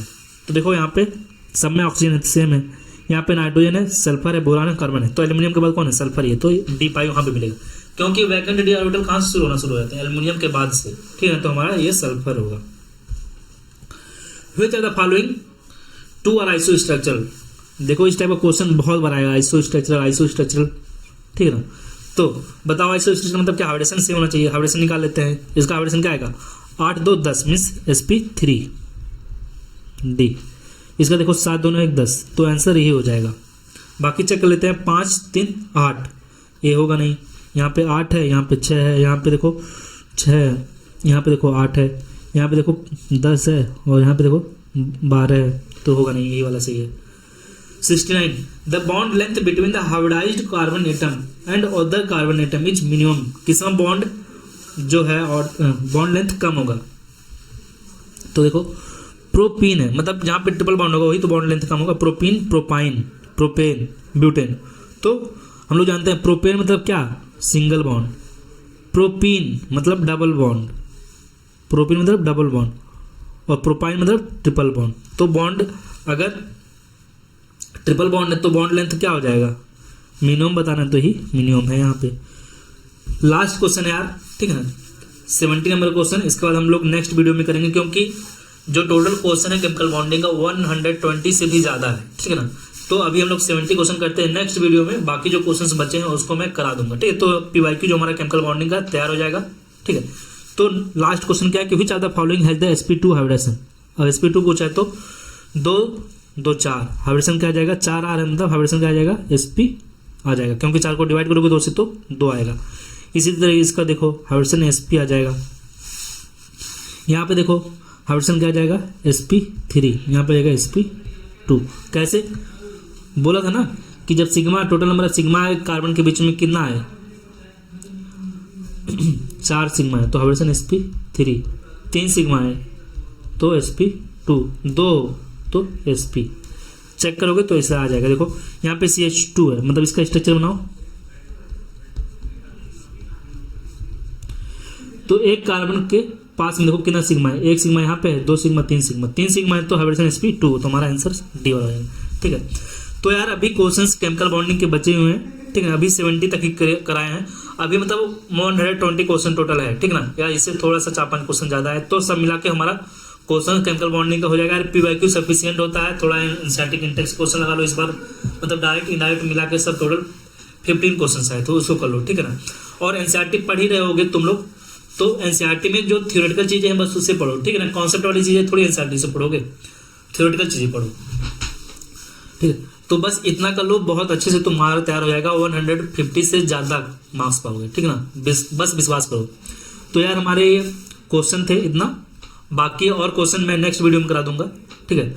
और यार इन वीडियो करने से पहले तुम लोग यार जो थ्योरी वाला टॉपिक होता है, कॉन्सेप्ट वाले होते हैं, उसको खुद जहाँ से तुम पढ़ रहे होगे वहाँ से करके आओ, या मेरा खुद 85 इंपॉर्टेंट टॉपिक है यूट्यूब पे मैं डाला हुआ हूँ, और वो वीडियो फ्री है, ठीक है ना, उसका कोई पैसा नहीं लग रहा है यार, अच्छे से तैयार करो वहाँ से। और जो नीट था ना, नीट 2024, उस एग्जाम में यार 45 क्वेश्चन आए थे आउट ऑफ 50, तो इस बार भी वैसे ही क्वेश्चन आएगा। टोटल वीडियो का लेंथ जो है बहुत ही कम है, तुम चाहोगे तो मतलब एक हफ्ते में पढ़ के खत्म कर दो। अगर तुम 6-6, 7-7 घंटा अगर डेली पढ़ रहे हो ना, तो 1 घंटे में पढ़ के टोटल खत्म कर दोगे पूरा केमिस्ट्री, ठीक है ना। अगर थोड़ा तुमको आता है तो जल्दी जल्दी रिवाइज करते चले जाओगे। सो थैंक यू यार, वीडियो अगर पसंद आएगी तो वीडियो को शेयर कर देना और चैनल को सब्सक्राइब कर लेना।